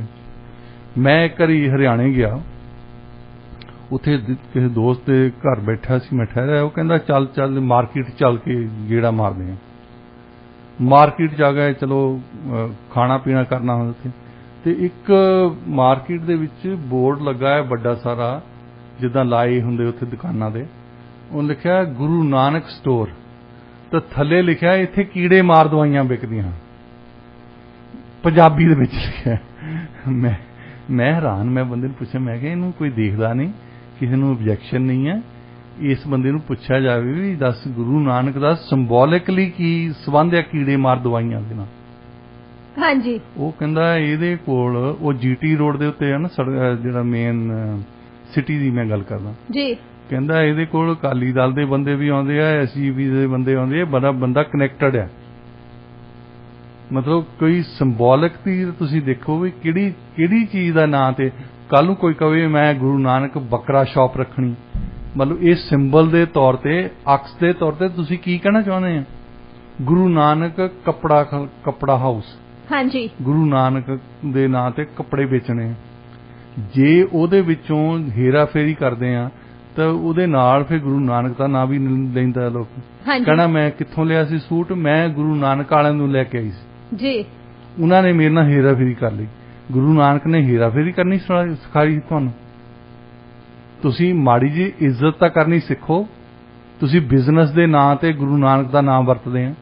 ਇਹ ਪੋਲੀਟੀਸ਼ੀਅਨ ਦਾ ਦੁਆਨੀ ਤੇ ਹਰ ਚੀਜ਼ ਤੇ ਵਿਕਣ ਵਾਲੇ ਬੰਦੇ ਜਿਹੜੇ ਉੱਥੇ ਗੁਰੂ ਨਾਨਕ ਦਾ ਨਾਮ ਲੈਣ ਦੇ ਸਿਆਸਤ ਕਰਨ ਗਏ ਸੀ, ਉੱਥੇ ਸਿਆਸਤ ਕਰਨ ਗਏ ਆ। ਔਰ ਸਰੀ ਦੇ ਵੋਟਰਾਂ ਦੇ ਵਿੱਚੋਂ ਕਿ 15 ਅਕਤੂਬਰ ਨੂੰ ਸਾਨੂੰ ਵੋਟਾਂ ਪਾ ਦਿਓ। ਵੈਸੇ ਵੀ ਬੜਾ ਹੁੱਬ ਕੇ ਦੱਸ ਰਹੇ ਸੀ ਜਿੰਨੇ ਜਾਣੇ ਉੱਥੇ ਸੀ ਕਿ ਤਾਂ ਬਹੁਤ ਵੱਡੀ ਦੇਣ ਹੋ ਗਈ ਜੀ, ਮੇਅਰ ਸਾਹਿਬ ਨੇ ਬਹੁਤ ਵੱਡਾ ਸਾਡੇ ਤੇ ਅਹਿਸਾਨ ਕਰ ਦਿੱਤਾ ਗੁਰੂ ਨਾਨਕ ਦੇਵ ਜੀ ਦਾ ਨਾਮ ਰੱਖ ਕੇ ਉਸ ਛੋਟੇ ਜਿਹੇ ਰਸਤੇ ਦਾ। ਜੇ ਰੱਖਣਾ ਆ ਮਤਲਬ ਕੋਈ ਸਿੰਬੋਲਿਕਲੀ ਤਾਂ ਉਹ ਚੀਜ਼ ਹੋਵੇ ਜਿਹਦੇ ਲੱਗੇ ਸਾਨੂੰ ਅਕਸੋ ਲੱਗੇ ਵੀ ਜੇ ਗੁਰੂ ਨਾਨਕ ਦੇਵ ਜੀ ਨੇ ਸਾਨੂੰ ਇਹ ਸਿੱਖਿਆ ਦਿੱਤੀ ਸੀ, ਉਹਦੇ ਨਾਂ ਤੇ ਆਹ ਸੰਸਥਾ ਦਾ ਨਾਂ ਰੱਖ ਦਿੱਤਾ। ਹਾਂਜੀ। ਹੁਣ ਉਹ ਜਿਹੜੀ ਸਟਰੀਟ ਆ ਉਹਦਾ ਸਿੰਬੋਲਿਕਲੀ ਮੈਨੂੰ ਤਾਂ ਸ਼ਾਇਦ ਨਾ ਸਮਝ ਹੋਵੇ ਇੰਨੀ, ਮੈਨੂੰ ਆ ਜਿਹੜੇ ਮੁਦੱਬਰ ਗਏ ਸੀ ਇਹ ਇੱਕ ਆ ਕੇ ਦੱਸ ਦਿਆ ਕਰੇ ਵੀ ਇਹ ਕਿੱਥੋਂ ਤੁਸੀਂ ਸਿੱਖ ਕੇ ਆਏ ਆ, ਕਿਹੜੇ ਗੁਰੂ ਨੇ ਤੁਹਾਨੂੰ ਮੱਤ ਦੇਤੀ ਕਿ ਤੁਸੀਂ ਬਰਾਤੀ ਬਣ ਕੇ ਮੇਅਰ ਤਾਂ ਲਾੜਾ ਬਣਿਆ ਸੀ ਨਾ। ਹਾਂਜੀ। ਉਹ ਤਾਂ ਮੋਰੇ ਇਦਾਂ ਫਿਰਦਾ ਸੀ ਜਿੱਦਾਂ ਲਾੜਾ ਵਿਆਹਣ ਗਿਆ ਹੁੰਦਾ। ਬਹੁਤ ਐਕਸਾਈਟਡ ਸੀਗੇ ਮੇਅਰ ਸਾਹਿਬ। ਤਾਂ ਬਾਕੀ ਦੇ ਬਰਾਤੀ ਜ਼ਰੂਰ ਦੱਸਣ ਮੈਨੂੰ, ਐਮਐਲਏ ਜਿਹਨੇ ਮੇਅਰ ਦੇ ਕੈਂਡੀਡੇਟ ਦੱਸਣ ਵੀ ਅਸੀਂ ਉਸ ਸਟਰੀਟ ਦਾ ਗੁਰੂ ਨਾਨਕ ਦੇ ਨਾਂ ਨਾਲ ਕੀ ਸੰਬੰਧ ਆ ਜੀ, ਉਹਨਾਂ ਦੇ ਨਾਲ ਸਿੰਬੋਲਿਕ ਵਾਸਤਾ ਕੀ ਆ। ਗੁਰੂ ਨਾਨਕ ਦਾ ਜਿਹੜਾ ਨਾਂ ਆ ਉਹ ਇਸ ਕਰਕੇ ਨਹੀਂ ਰਹਿਣਾ ਕਿ ਉਹਨਾਂ ਦੇ ਨਾਂ ਤੇ ਕੋਈ ਸਟਰੀਟ ਦਾ ਨਾਂ ਰੱਖਿਆ ਹੈ। ਗੁਰੂ ਨਾਨਕ ਦਾ ਨਾਂ ਦੁਨੀਆ ਤੇ ਰਹਿਣਾ ਕਿ ਉਹਨਾਂ ਨੇ ਸਿੱਖਿਆ ਦਿੱਤੀ ਹੈ। ਹਾਂਜੀ। ਉਹਨਾਂ ਨੇ ਇੱਕ ਰਾਸਤਾ ਦਿਖਾਇਆ। ਇੱਕ ਜ਼ਮਾਨਾ ਸੀ ਜਦੋਂ ਬੰਦਾ ਸਿੰਘ ਬਹਾਦਰ ਤੋਂ ਬਾਅਦ ਫਰਕਸੀਅਰ ਨੇ ਇਹ ਐਲਾਨ ਕਰਤਾ ਸੀ ਕਿ ਕੋਈ ਵੀ ਸਿੱਖ ਜਿਹੜਾ ਆ ਉਹਦਾ ਸਿਰ ਲਿਆਓ ਵੱਢ ਕੇ ਤਾਂ ਉਹਦੇ ਪੈਸੇ ਦਿੱਤੇ ਜਾਣਗੇ। ਉਸ ਜ਼ਮਾਨੇ ਦੇ ਵਿੱਚ ਇਤਿਹਾਸਕਾਰ ਕਹਿੰਦੇ ਆ ਕਿ ਇਹ ਇੰਨੇ ਸਿੱਖਾਂ ਨੂੰ ਵੱਢਿਆ ਕਿ ਕੋਈ 2000 ਦੇ ਤਕਰੀਬਨ ਰਹਿ ਗਏ ਸੀ ਜਿਹੜੇ ਲੜਦੇ ਸੀ, ਜਿਹੜੇ ਜੰਗਲਾਂ ਦੇ ਵਿੱਚ ਲੁਕ ਜਾਂਦੇ ਸੀ ਜਾ ਕੇ। ਤੇ ਉਹ 2000 ਸਿੰਘਾਂ ਨੇ ਨਾਂ ਰੱਖਿਆ ਗੁਰੂ ਨਾਨਕ ਦਾ, ਕਿਉਂਕਿ ਉਹਨਾਂ ਨੇ ਉਸ ਗੁਰੂ ਦੇ ਸ਼ੁਰੂ ਕੀਤੇ ਕੰਮਾਂ ਨੂੰ, ਜਿਹਨਾਂ ਤੋਂ ਬਾਅਦ ਖਾਲਸਾ ਬਣਿਆ ਨਾ, ਉਹਨਾਂ ਨੇ ਰੱਖਿਆ ਨਾਂ। ਉਹ ਨਾਂ ਦੇਖੋ 2000 ਬੰਦਿਆਂ ਨੇ, ਹੁਣ ਤੁਸੀਂ ਦੁਨੀਆ ਭਰ 'ਚ ਦੇਖੋ ਸਿੱਖ ਤੁਰੇ ਫਿਰਦੇ। ਇਹ ਇਸ ਕਰਕੇ ਤਾਂ ਨਹੀਂ ਤੁਰੇ ਫਿਰਦੇ ਕਿ ਇੱਕ ਸਟਰੀਟ ਦਾ ਨਾਂ ਗੁਰੂ ਨਾਨਕ ਦੇ ਨਾਂ ਤੇ ਰੱਖਿਆ ਸੀ। ਗੁਰੂ ਨਾਨਕ ਦੇਵ ਜੀ ਦਾ ਨਾਂ ਕਿਸੇ ਵੀ ਸੰਸਥਾ ਦੇ ਨਾਂ ਨਾ ਰੱਖਿਓ, ਕੋਈ ਗੱਲ ਨਹੀਂ, ਪਰ ਉਹਨਾਂ ਦੀ ਬਾਣੀ ਜਿਹੜੀ ਆ ਉਹ ਦੁਨੀਆ ਭਰ ਦੇ ਵਿੱਚ ਹੀ ਚੱਲਣੀ ਹੈ। ਹਾਂਜੀ। ਹੁਣ ਉਹਨਾਂ ਦੀ ਬਾਣੀ ਦੀ ਗੱਲ ਕਰ ਲੈਂਦੇ ਹਾਂ। ਹਾਂਜੀ। ਮੈਂ ਆਪਣੀ ਜ਼ਾਤੀ ਗੱਲ ਕਰਦਾ। 550ਵਾਂ ਦਿਨ ਸੀ ਜਦੋਂ 2 ਸਾਲ 1919 ਦੇ ਵਿੱਚ, 2019 ਦੇ ਵਿੱਚ ਮੇਰੀ ਹਾਲੇ ਅਟੈਕ ਹੋਣ ਤੋਂ ਪਹਿਲਾਂ ਹੀ ਮੈਨੂੰ, ਤੇ ਮੈਂ ਸੋਚਿਆ ਕਿ ਬਾਕੀ ਦੇ ਤਾਂ ਆਬਵੀਅਸਲੀ ਬਹੁਤ ਕੋਈ ਕਰਦੇ ਆ, ਕਿਸੇ ਨੇ ਜੀ ਸੋਨਾ ਚੜਾਉਣਾ, ਕਿਸੇ ਨੇ ਆਹ ਕਰਨਾ, ਕਿਸੇ ਨੇ ਆਹ ਕਰਨਾ। ਤੇ ਮੇਰੇ ਮਨ ਦੇ ਵਿੱਚ ਆਇਆ ਕਿ ਅਗਲੀ ਜਨਰੇਸ਼ਨ ਦੇ ਨਾਲ ਜੋੜਨ ਲਈ ਇੱਕ ਛੋਟਾ ਜਿਹਾ ਬੁਕਲੇਟ ਪੇਸ਼ ਕੀਤੀ ਜਾਵੇ, ਜਿਹਦੇ ਵਿੱਚ ਇਹ ਹੀ ਨਾ ਗੱਲਾਂ ਹੁਣ ਵੀ ਸਾਖੀਆਂ ਸੁਣਾ ਦੇਣੀਆਂ ਉਹਨਾਂ ਨੇ ਜੀ, ਉਹ ਗਏ ਸੀ ਪਾਧੇ ਤੋਂ ਪੜ੍ਹਨ, ਉਹਨਾਂ ਨੂੰ ਪੜ੍ਹਾ ਕੇ ਆ ਗਿਆ ਫਲਾਨਾ ਕਰਕੇ, ਵੀ ਉਹਨਾਂ ਨੇ ਟੀਚਿੰਗ ਕੀ ਕੀਤੀ, ਉਹਨਾਂ ਦੀ ਸਿੱਖਿਆ ਕੀ ਇਹਨਾਂ ਬੱਚਿਆਂ ਨੂੰ ਪਤਾ ਲੱਗੇ, ਉਹਦਾ ਕੰਪੈਰੀਜ਼ਨ ਕੀਤਾ ਜਾਵੇ। ਇਹਨਾਂ ਸਾਡੇ ਬੱਚਿਆਂ ਦੇ ਨਾਲ ਇੱਥੇ ਮੁਸਲਮਾਨ ਭਾਈਚਾਰਾ ਵੀ ਪੜ੍ਹਦਾ, ਉਹਨਾਂ ਨਾਲ ਈਸਾਈ ਭਾਈਚਾਰੇ ਵਾਲੇ ਵੀ ਪੜ੍ਹਦੇ ਆ, ਯਹੂਦੀ ਵੀ ਪੜ੍ਹਦੇ ਆ। ਉਹਨਾਂ ਨਾਲ ਕੰਪੈਰੀਜ਼ਨ ਕਰਕੇ ਮੈਂ ਛੋਟਾ ਜਿਹਾ ਇੱਕ ਆਰਟੀਕਲ ਲਿਖਿਆ। ਉਹ ਵੀ ਇੱਕ ਹਦਾਇਤ ਦਿੱਤੀ ਸੀ ਮੈਨੂੰ ਯਾਰਕ ਯੂਨੀਵਰਸਿਟੀ ਦਾ ਪ੍ਰੋਫੈਸਰ, ਉਹ ਚਿਲਡਰਨਜ਼ ਲਿਟਰੇਚਰ ਪੜ੍ਹਾਉਂਦਾ ਹੈ। ਤੇ ਮੈਂ ਉਹਨੂੰ ਪੁੱਛਿਆ, ਮੈਂ ਕਿ ਬੱਚਿਆਂ ਲਈ ਜੇ ਇੱਕ ਛੋਟੀ ਜਿਹੀ ਬੁਕਲੇਟ ਲਿਖਣੀ ਹੋਵੇ ਤੇ ਦੱਸ ਮੈਨੂੰ ਕਿੱਦਾਂ ਕਰੇ। ਉਹ ਕਹਿੰਦਾ ਸਭ ਤੋਂ ਪਹਿਲਾਂ ਤੇ ਛੋਟਾ ਲਿਖੀ ਆਰਟੀਕਲ। ਹਾਂਜੀ। ਮੈਂ ਉਹਨੂੰ ਭੇਜਿਆ, ਉਹਨੇ ਮੇਰੇ ਉਹ ਚੋਂ ਵੀ 3 ਪੇਜ ਕੱਢ ਦਿੱਤੇ। ਕਹਿੰਦਾ ਇਹ ਥੋੜਾ ਜਿਹਾ ਜ਼ਿਆਦਾ ਵੱਡਾ ਹੈ। ਤੇ ਚਲੋ ਉਹਨੇ ਮੇਰੀ ਮਦਦ ਕੀਤੀ। ਮੈਂ ਕਿਹਾ ਚੱਲ ਮੈਂ ਬੁਕਲੇਟ 'ਚ ਪਾ ਦੂੰਗਾ। ਉਹ ਕਹਿੰਦਾ ਇਹਦਾ ਫੌਂਟ ਜਿਹੜਾ ਥੋੜਾ ਜਿਹਾ ਵੱਡਾ ਕਰੇ, ਤਾਂ ਦੂਸਰਾ ਥੋੜੇ ਜਿਹੇ ਸ਼ਬਦ ਜਿਹੜੇ ਆ ਮੈਂ ਅੰਡਰਲਾਈਨ ਕੀਤੇ, ਇਹਨਾਂ ਦੇ ਸੌਖੇ ਕਰਕੇ ਲਿਖੇ ਤਾਂ ਕਿ ਬੱਚੇ ਵੀ ਸਮਝ ਸਕਣ। ਮੈਂ ਕਿਹਾ ਵੀ 8ਵੀਂ ਤੋਂ 12ਵੀਂ ਤਾਈਂ ਜਿਹੜੇ ਬੱਚੇ ਆ ਉਹਨਾਂ ਨੂੰ ਇਹ ਇੱਕ ਬੁਕਲੇਟ ਹੋਣੀ ਚਾਹੀਦੀ ਹੈ ਵੀ ਜਿਹੜੀ ਗੁਰੂ ਨਾਨਕ ਦੀਆਂ ਸਿੱਖਿਆਵਾਂ ਕੀ ਆ ਸਾਨੂੰ, ਉਹਨਾਂ ਨੇ ਕੀ ਸਿਖਾਇਆ ਸਾਨੂੰ, ਉਹਦੇ ਹਿਸਾਬ ਨਾਲ ਮੈਂ ਕਿਹਾ ਚਲੋ ਕਿਤਾਬ ਇੱਕ ਛੋਟੀ ਜਿਹੀ ਛਪਾਉਂਦੇ ਆ। ਫਿਰ ਉਹਨੇ ਮੈਨੂੰ ਇੱਕ ਪ੍ਰਪੋਜ਼ਲ ਦਿੱਤੀ ਕਿ ਜੇ ਵਧੀਆ ਤਰੀਕੇ ਦੇ ਨਾਲ ਬੱਚਿਆਂ ਦਾ ਅਟੈਂਸ਼ਨ ਲੈਣੀ ਹੈ ਤੇ ਇਹਦੇ ਨਾਲ ਪਿਕਚਰਸ ਵੀ ਪਾਈ ਵਿੱਚ। ਹਾਂਜੀ। ਜਿਹੜੀਆਂ ਪਿਕਚਰਸ ਉਹਨਾਂ ਦੀਆਂ ਮਿਲ ਜਾਂਦੀਆਂ, ਹਲ ਵਾਹੁੰਦੇ ਦੀ ਮਿਲ ਜਾਂਦੀ ਆ, ਉਹਨਾਂ ਦੀ ਉਹ ਵਿਚਾਰ ਵਟਾਂਦਰਾ ਕਰਦਾ ਲੋਕਾਂ ਨੇ ਬਾਹੀਆਂ ਫੋਟੋ, ਤੇ ਉੱਦਾਂ ਦੀਆਂ ਮੈਂ 8-10 ਫੋਟੋ ਵੀ ਇੰਟਰਨੈਟ ਤੋਂ ਡਾਊਨਲੋਡ ਕਰ ਲਈਆਂ। ਹੁਣ ਇੱਥੇ ਜਿਹੜੇ ਐਕੈਡੈਮਿਕ ਕੰਮ ਕਰਦੇ ਆ, ਅਸੀਂ ਐਕੈਡੈਮਿਕ ਕਿਤਾਬ ਲਿਖਦੇ ਆ, ਉਹਦੇ ਵਿੱਚ ਸਾਨੂੰ ਰਾਇਲਟੀ ਮਿਲਦੀ ਹੁੰਦੀ ਹੈ। ਤੇ ਬਾਕੀ ਜਿਹੜੀ ਨਾਨ ਐਕੈਡੈਮਿਕ ਆ ਉਹ ਤਾਂ ਬੰਦੇ ਪੇ ਕਰਦੇ ਆ, ਕੋਲੋਂ ਜੇਬ 'ਚੋਂ ਕਰਦੇ। ਫਿਰ ਮੈਂ ਸੋਚਿਆ ਵੀ ਹਿੰਦੁਸਤਾਨ ਦੇ ਵਿੱਚ ਖਾਸ ਤੌਰ ਤੇ ਜਿਹੜੇ ਸਿੱਖ ਭਾਈਚਾਰੇ ਦੇ ਨਾਲ ਸੰਬੰਧਿਤ ਜਿਹੜੇ ਪਬਲਿਸ਼ਰਜ਼ ਆ, ਉਹਨਾਂ ਨੇ ਵੈਬਸਾਈਟ ਬਣਾਈਆਂ ਅਸੀਂ ਬਾਣੀ ਦਾ ਪ੍ਰਚਾਰ ਕਰਦੇ ਹਾਂ, ਅਸੀਂ ਸਿੱਖ ਇਤਿਹਾਸ ਦਾ ਪ੍ਰਚਾਰ ਕਰਦੇ ਹਾਂ, ਅਸੀਂ ਆਹ ਕਰਦੇ ਹਾਂ, ਅਸੀਂ ਉਹ ਕਰਦੇ ਹਾਂ। ਉਹਨਾਂ ਨੂੰ ਮੈਂ ਸਾਰਿਆਂ ਨੂੰ ਹੀ ਭੇਜਿਆ। ਮੈਂ ਕਿਹਾ ਇਦਾਂ ਕਰਕੇ ਮੈਂ ਇਹ ਤਰੀਕੇ ਨਾਲ ਛੋਟੀ ਜਿਹੀ ਬੁਕਲਟ ਜਿਹੜੀ ਬੱਚੇ ਪੜ੍ਹਨ ਜੀ, ਤੇ ਜਿਹੜੀਆਂ ਬਹੁਤ ਮੈਂ ਬੁਕਲਟ ਦੇਖਦਾ ਉਹਨਾਂ ਦੇ ਵਿੱਚ ਸਾਖੀਆਂ ਜ਼ਿਆਦਾ ਆ ਤੇ ਉਹਨਾਂ ਦੀ ਟੀਚਿੰਗਸ ਘੱਟ ਆ। ਉਹਨਾਂ ਨੇ ਸਿਖਾਇਆ ਕੀ ਆ, ਇਸ਼ੂ ਇਹ ਆ ਵੀ ਗੁਰੂ ਨਾਨਕ ਦੇਵ ਜੀ ਦੀ ਬਾਣੀ 'ਚ ਲਿਖਿਆ ਕੀ ਆ, ਇਹ ਬੱਚੇ ਪੜ੍ਹ ਕੇ ਦੱਸਣ, ਇਹਨਾਂ ਦੇ ਮਨ ਦੇ ਵਿੱਚ ਹੋਵੇ। ਹਰ ਇੱਕ ਮੈਂ ਕਹੂੰ ਸਬਜੈਕਟ ਬਾਰੇ ਮੈਂ ਕੱਲਾ ਕੱਲਾ ਹੈਡਲਾਈਨ ਪਾਈ ਆ ਵੀ ਉਹਨਾਂ ਨੇ ਆਹ ਸਿਖਾਇਆ, ਉਹਨਾਂ ਨੇ ਆਹ ਸਿਖਾਇਆ, ਉਹਨਾਂ ਨੇ ਆਹ ਸਿਖਾਇਆ। ਅੱਛਾ, ਫੇਕ ਹੀ ਉਹਨਾਂ ਦੇ ਸਾਰਿਆਂ ਬੰਦਿਆਂ ਦੇ ਜਿਹੜੇ ਬਾਣੀ ਦਾ ਪ੍ਰਚਾਰ ਕਰਦੇ ਆ। ਮੈਂ ਪਹਿਲੀ ਵਾਰੀ ਸੁਣਿਆ ਕਿਉਂਕਿ ਸਾਡੀਆਂ ਤਾਂ ਅਸੀਂ ਤਾਂ ਐਕੈਡੈਮਿਕ ਕਿਤਾਬਾਂ ਲਿਖਣ ਗਿੱਝੇ ਆ। ਉਹ ਕਹਿੰਦੇ ਕਿੰਨੇ ਪੈਸੇ ਦਊਂਗਾ ਤੂੰ, ਕਿੰਨੇ ਕੁ ਪੈਸੇ ਲਾਉਣੇ ਆ? ਮੈਂ ਕਿਹਾ ਲਾਉਣੇ ਆ, ਪੈਸੇ ਲਾਉਣੇ ਆ, ਮੈਂ ਮੁਫਤ ਤੁਹਾਨੂੰ ਦੇ ਰਿਹਾ ਆਪਣਾ ਮਟੀਰੀਅਲ, ਤੁਸੀਂ ਛਾਪੋ, ਇਹ ਤੁਹਾਨੂੰ ਬਣ ਜਾਣੇ ਪੈਸੇ। ਜਦੋਂ ਸਿੱਖ ਸੰਸਥਾਵਾਂ ਕੋਲ ਭੇਜੋਗੇ, ਤੁਸੀਂ ਗੁਰਦੁਆਰਿਆਂ ਦੇ ਕੋਲ ਭੇਜੋਗੇ, ਉਹਨਾਂ ਨੇ ਕਿਤਾਬਾਂ ਲੈ ਲੈਣੀਆਂ ਤੁਹਾਡੇ ਤੋਂ। ਤੇ ਬਾਕੀਆਂ ਨੇ ਤਾਂ ਜਵਾਬ ਨਹੀਂ ਦਿੱਤਾ। ਇੱਕ ਬੰਦੇ ਨੇ ਫਿਰ ਮੈਨੂੰ ਟੈਲੀਫੋਨ ਭੇਜਿਆ, ਕਹਿੰਦਾ ਕਿ ਮੈਨੂੰ ਫੋਨ ਕਰਿਓ, ਆਪਾਂ ਫੋਨ ਤੇ ਗੱਲ ਕਰ ਲਵਾਂਗੇ। ਮੈਂ ਉਹਨਾਂ ਨੂੰ ਫੋਨ ਤੇ ਗੱਲ ਕੀਤੀ। ਉਹ ਕਹਿੰਦੇ ਜੀ ਦੇਖੋ, ਇਹ ਜਿਹੜਾ ਲੋਕੀ ਛਪਾਉਂਦੇ ਆ ਉਹ ਪੈਸੇ ਦਿੰਦੇ ਆ। ਮੈਂ ਕਿਹਾ ਮੈਂ ਪੈਸੇ ਨਹੀਂ ਦੇਣਾ, ਮੈਂ ਤਾਂ ਪ੍ਰੋਫੈਸਰ ਬੰਦਾ ਆ, ਮੈਂ ਤੁਹਾਡੇ ਲਿਖ ਕੇ ਦੇਤਾ, ਇਹ ਇੱਕ ਬੁਕਲੈਟ ਆ, ਤੁਸੀਂ ਕਹਿੰਦੇ ਅਸੀਂ ਛਾਪਦੇ ਆ। ਉਹ ਕਹਿੰਦਾ ਜੀ ਤੁਹਾਨੂੰ ਮੈਂ ਦੱਸ ਦਿੰਦਾ, ਇੱਥੇ ਜੇ ਪੈਸੇ ਨਹੀਂ ਦਿੰਦੇ ਤਾਂ ਕਿਸੇ ਨੇ ਨਹੀਂ ਛਾਪਣੀ। ਮੈਂ ਕਿਹਾ ਇਹਦੇ ਪੈਸੇ ਤੁਹਾਨੂੰ ਮਿਲ ਜਾਣੇ ਆ ਜੇ ਤੁਸੀਂ ਜਦੋਂ ਇਹ ਕਿਤਾਬਾਂ ਭੇਜੋਗੇ, ਸਿੱਖ ਸੰਸਥਾਵਾਂ ਨੂੰ ਭੇਜੋਗੇ ਤੇ ਗੁਰਦੁਆਰਿਆਂ ਨੂੰ ਭੇਜੋਗੇ। ਜਿਹੜੇ ਸਾਰੇ ਗੁਰਦੁਆਰਿਆਂ 'ਚ ਲੁੱਟਣ ਵਾਲੇ ਤਾਂ ਨਹੀਂ ਬੈਠੇ ਜੀ, ਕਈਆਂ ਦੇ ਵਿੱਚ ਚੰਗੇ ਬੰਦੇ ਵੀ ਬੈਠੇ ਆ। ਹਾਂਜੀ, ਜਿਹੜੇ ਛੋਟੇ ਛੋਟੇ ਖਾਸ ਤੌਰ ਤੇ ਸ਼ਹਿਰਾਂ ਦੇ ਵਿੱਚ ਜਿਹੜੇ ਲੋਕੀ ਜਿਨ੍ਹਾਂ ਦਾ ਵਿਸ਼ਵਾਸ ਹੈ ਧਰਮ ਦੇ ਵਿੱਚ, ਉਹ ਮੈਨੂੰ ਕਹਿੰਦਾ ਸੀ ਚਲੋ ਟਰਾਈ ਕਰ ਲਓ ਤੁਸੀਂ, ਪਰ ਅਸੀਂ ਨਹੀਂ ਛਾਪਣੀ। ਉਹਨਾਂ ਨੇ ਜਵਾਬ ਦਿੱਤਾ, ਉਹਨਾਂ ਨੇ ਸਾਰਿਆਂ ਨੇ ਜਵਾਬ ਦਿੱਤਾ। ਫਿਰ ਮੈਂ ਸੋਚਿਆ, ਫਿਰ ਮੇਰੇ ਇੱਥੇ 2-3 ਸਟੂਡੈਂਟ ਜਿਹੜੇ ਸਿੱਖ ਸਟੂਡੈਂਟ ਆ, ਉਹਨਾਂ ਨੂੰ ਜਿਹੜੇ ਇੱਥੇ ਦੇ ਜੰਮੇ ਪੜੇ, ਮੈਂ ਉਹਨਾਂ ਨਾਲ ਸੰਪਰਕ ਕੀਤਾ। ਮੈਂ ਕਿਹਾ ਤੁਸੀਂ ਕੋਈ ਵੈਬਸਾਈਟ ਵਗੈਰਾ ਦੇਖਦੇ ਆ ਜਿਹੜੀ ਸਿੱਖ ਨੌਜਵਾਨ ਆਮ ਤੌਰ ਤੇ ਦੇਖਦੇ ਆ? ਇੱਕ ਦੋ ਕੁ ਮੁੰਡਿਆਂ ਨੇ ਮੈਨੂੰ ਦੱਸਿਆ, ਕਹਿੰਦੇ ਵੀ ਇੱਕ ਵੈਬਸਾਈਟ ਹੈ ਸਿੱਖ ਨੈਟ ਦੇ ਨਾਂ ਤੇ, US ਦੇ ਵਿੱਚੋਂ ਛਪਦੀ ਆ, ਉਹ ਜ਼ਿਆਦਾ ਅਸੀਂ ਦੇਖਦੇ ਹੁੰਦੇ ਹਾਂ। ਉਹਦੇ ਵਿੱਚ ਰਿਸਰਚ ਆਰਟੀਕਲਸ ਬਹੁਤ ਪਾਉਂਦਾ ਬੰਦਾ। ਮੈਂ ਉਸ ਬੰਦੇ ਨੂੰ ਸਿੱਖ ਨੈਟ ਦੇਖ ਕੇ ਤਾਂ ਉਹਨਾਂ ਨੂੰ ਭੇਜ ਦਿੱਤੀ। ਉਹ ਇੱਕ ਦੀ ਗੋਰਾ ਸਿੱਖ ਆ, ਉਹਨੇ ਮੈਨੂੰ ਮੇਰਾ ਆਰਟੀਕਲ ਪੜ੍ਹ ਕੇ ਫੋਨ ਕੀਤਾ, ਕਹਿੰਦਾ ਮੈਂ ਯਾਰ ਛਾਪਣਾ ਚਾਹੁੰਦਾ ਕਿਉਂਕਿ ਇਹਦੇ ਵਿੱਚ ਬੜੀ ਡਿਟੇਲਡ ਤਾਂ ਬੜੀ ਸੱਚੀ ਟੀਚਿੰਗਸ ਜਿਹੜੀਆਂ ਗੁਰੂ ਨਾਨਕ ਦੀਆਂ ਬੱਚੇ ਪੜ੍ਹਨਗੇ ਤਾਂ ਬੜਾ ਵਧੀਆ ਆਰਟੀਕਲ ਆ। ਮੈਂ ਕਿਹਾ ਮੈਨੂੰ ਕੋਈ ਆਬਜੈਕਸ਼ਨ ਨਹੀਂ ਜੇ ਤੂੰ ਮੇਰੇ ਆਪਣੇ ਇੰਟਰਨੈਟ ਤੇ ਪਾ ਦੂੰ। ਕਹਿੰਦਾ ਮੈਂ ਪਾ ਦਿੰਦਾ, ਹੁਣੇ ਹੀ ਪਾਣਾ। ਕਹਿੰਦਾ ਉਹਨੇ ਮੇਰਾ ਖਿਆਲ 20 ਮਿੰਟ ਬਾਅਦ ਉਹ ਇੰਟਰਨੈਟ ਤੇ ਆ ਗਈ।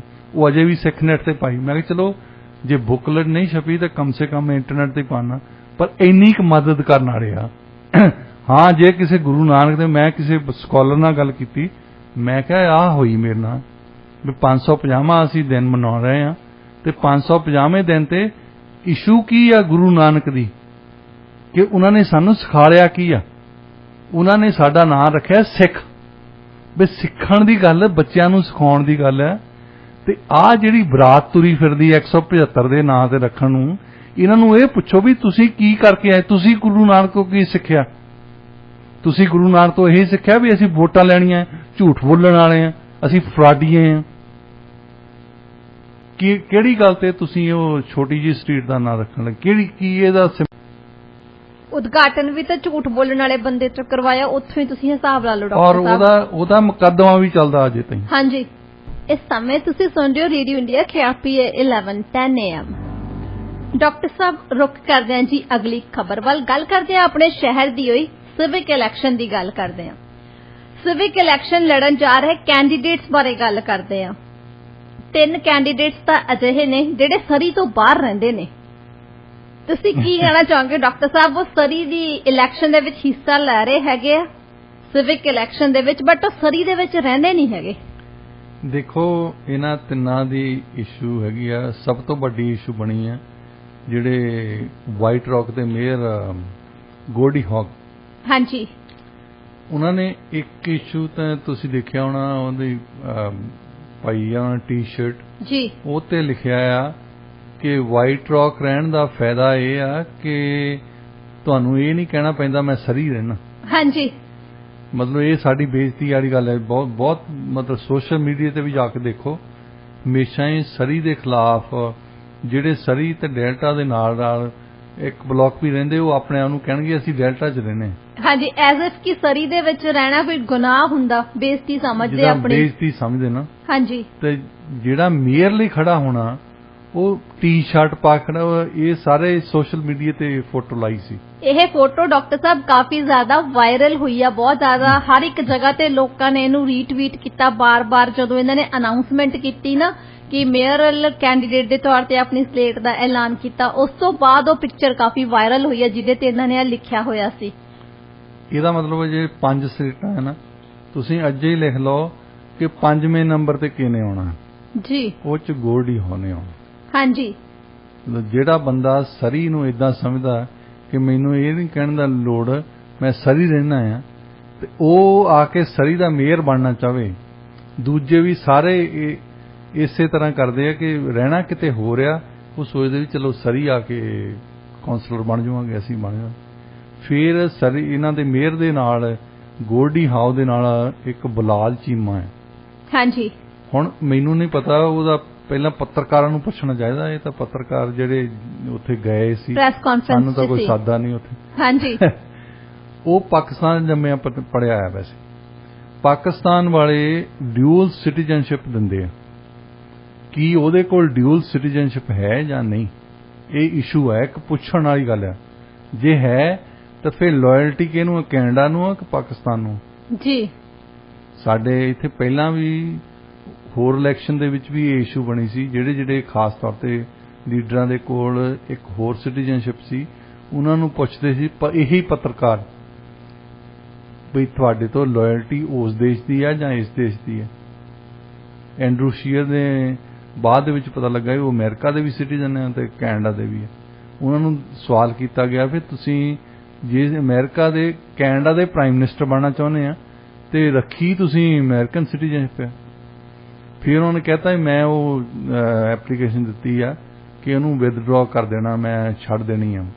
ਉਹ ਫਿਰ ਬਾਅਦ ਚ ਦੇਖਿਆ ਕਿ ਉਹ ਸਿਟੀਜ਼ਨਸ਼ਿਪ ਦੀ ਜਿਹੜੀ ਐਪਲੀਕੇਸ਼ਨ ਕੀਤੀ ਆ, ਉਹ ਬਹੁਤ ਚਿਰ ਲੀਡਰ ਬਣੇ ਰਹੇ ਪਾਰਟੀ ਦੇ, ਵਿਰੋਧੀ ਧਿਰ ਦੇ ਨੇਤਾ ਬਣੇ ਰਹੇ ਉਹ, ਤਾਂ ਉਸ ਤੋਂ ਬਾਅਦ ਉਹਨਾਂ ਨੇ ਜਾ ਕੇ ਛੱਡੀ। ਇੱਥੇ ਸਿਟੀ ਦੀ ਨਹੀਂ ਗੱਲ ਕਰਦੇ, ਅਸੀਂ ਦੇਸ਼ਾਂ ਦੀ ਗੱਲ ਕਰਦੇ ਹਾਂ। ਸੋ ਜਿਹੜੇ ਆ ਸਲੇਟਸ ਹੁਣ ਚੁਣਦੇ ਆ, ਪਹਿਲਾਂ ਸੋਚ ਲਿਆ ਕਰਨ, ਪਹਿਲਾਂ ਐਡਰੈਸ ਲੈ ਲਿਆ ਕਰਨ ਕਿ ਬੰਦਾ ਰਹਿੰਦਾ ਕਿੱਥੇ ਆ। ਹਾਂਜੀ, ਕੋਈ ਕਿਤਿਓਂ ਆਇਆ, ਕੋਈ ਕਿਤਿਓਂ ਆਇਆ। ਤੁਸੀਂ ਸਾਰੇ ਬਾਹਰ 'ਚ ਰਹਿ ਕੇ ਸਾਨੂੰ ਸੇਵ ਕਰਨਾ ਹੈ, ਤੇ ਸਰੀ ਵਾਲਿਆਂ ਨੂੰ ਅਕਲ ਨਹੀਂ ਆ। ਅਸੀਂ ਬਾਹਰੋਂ ਆਏ ਆ ਤਾਂ ਅਸੀਂ ਠੀਕ ਕਰ ਦੇਣਾ ਹੈ। ਜਿਸ ਸ਼ਹਿਰ ਦੇ ਵਿੱਚ ਤੁਸੀਂ ਰਹਿੰਦੇ ਨਹੀਂ, ਤੁਹਾਨੂੰ ਉਸ ਸ਼ਹਿਰ ਦੀਆਂ ਪ੍ਰੋਬਲਮਸ ਪਤਾ ਕਿਵੇਂ ਹੋਣਗੀਆਂ, ਤੁਸੀਂ ਹੱਲ ਕਿਵੇਂ ਕਰੋਗੇ? ਲੋਕਾਂ ਤੋਂ ਸੁਣਨਾ, ਜਦੋਂ ਇਲੈਕਸ਼ਨ ਹੋਣੀ ਉਦੋਂ ਸੁਣਨਾ। ਹਾਂਜੀ, ਉਦੋਂ ਤਾਂ ਫਿਰ ਡਾਕਟਰ ਸਾਹਿਬ ਪ੍ਰੋਬਲਮਸ ਨਜ਼ਰ ਆਉਂਦੀਆਂ ਨੇ। ਉਦੋਂ ਤਾਂ ਫਿਰ ਇਹ ਹੁੰਦਾ ਨਾ ਕਿ ਸਾਰਾ ਜਿਹੜਾ ਸੋਲੂਸ਼ਨ ਆ ਉਹ ਅਸੀਂ ਦਵਾਂਗੇ, ਅਸੀਂ ਸਰੀ ਸ਼ਹਿਰ ਦਾ ਵਿਕਾਸ ਸਿਰਫ ਅਸੀਂ ਕਰ ਸਕਦੇ ਆ। ਫਿਰ ਤਾਂ ਹੀ ਕਹਿੰਦੇ ਸਾਰੇ ਨਹੀਂ। ਉਹਨਾਂ ਨੇ ਇਹ ਵੀ ਸੋਚ ਲਿਆ ਹੋਣਾ ਵੀ ਜਿਹੜੇ ਬੰਦੇ ਇੱਕ ਝੂਠ ਬੋਲਣ ਵਾਲੇ ਮੇਅਰ ਨੂੰ ਰੱਖੀ ਬੈਠੇ ਆ, ਇਹਨਾਂ ਨੇ ਕਿਸੇ ਨੂੰ ਵੀ ਵੋਟ ਪਾ ਦੇਣੀ।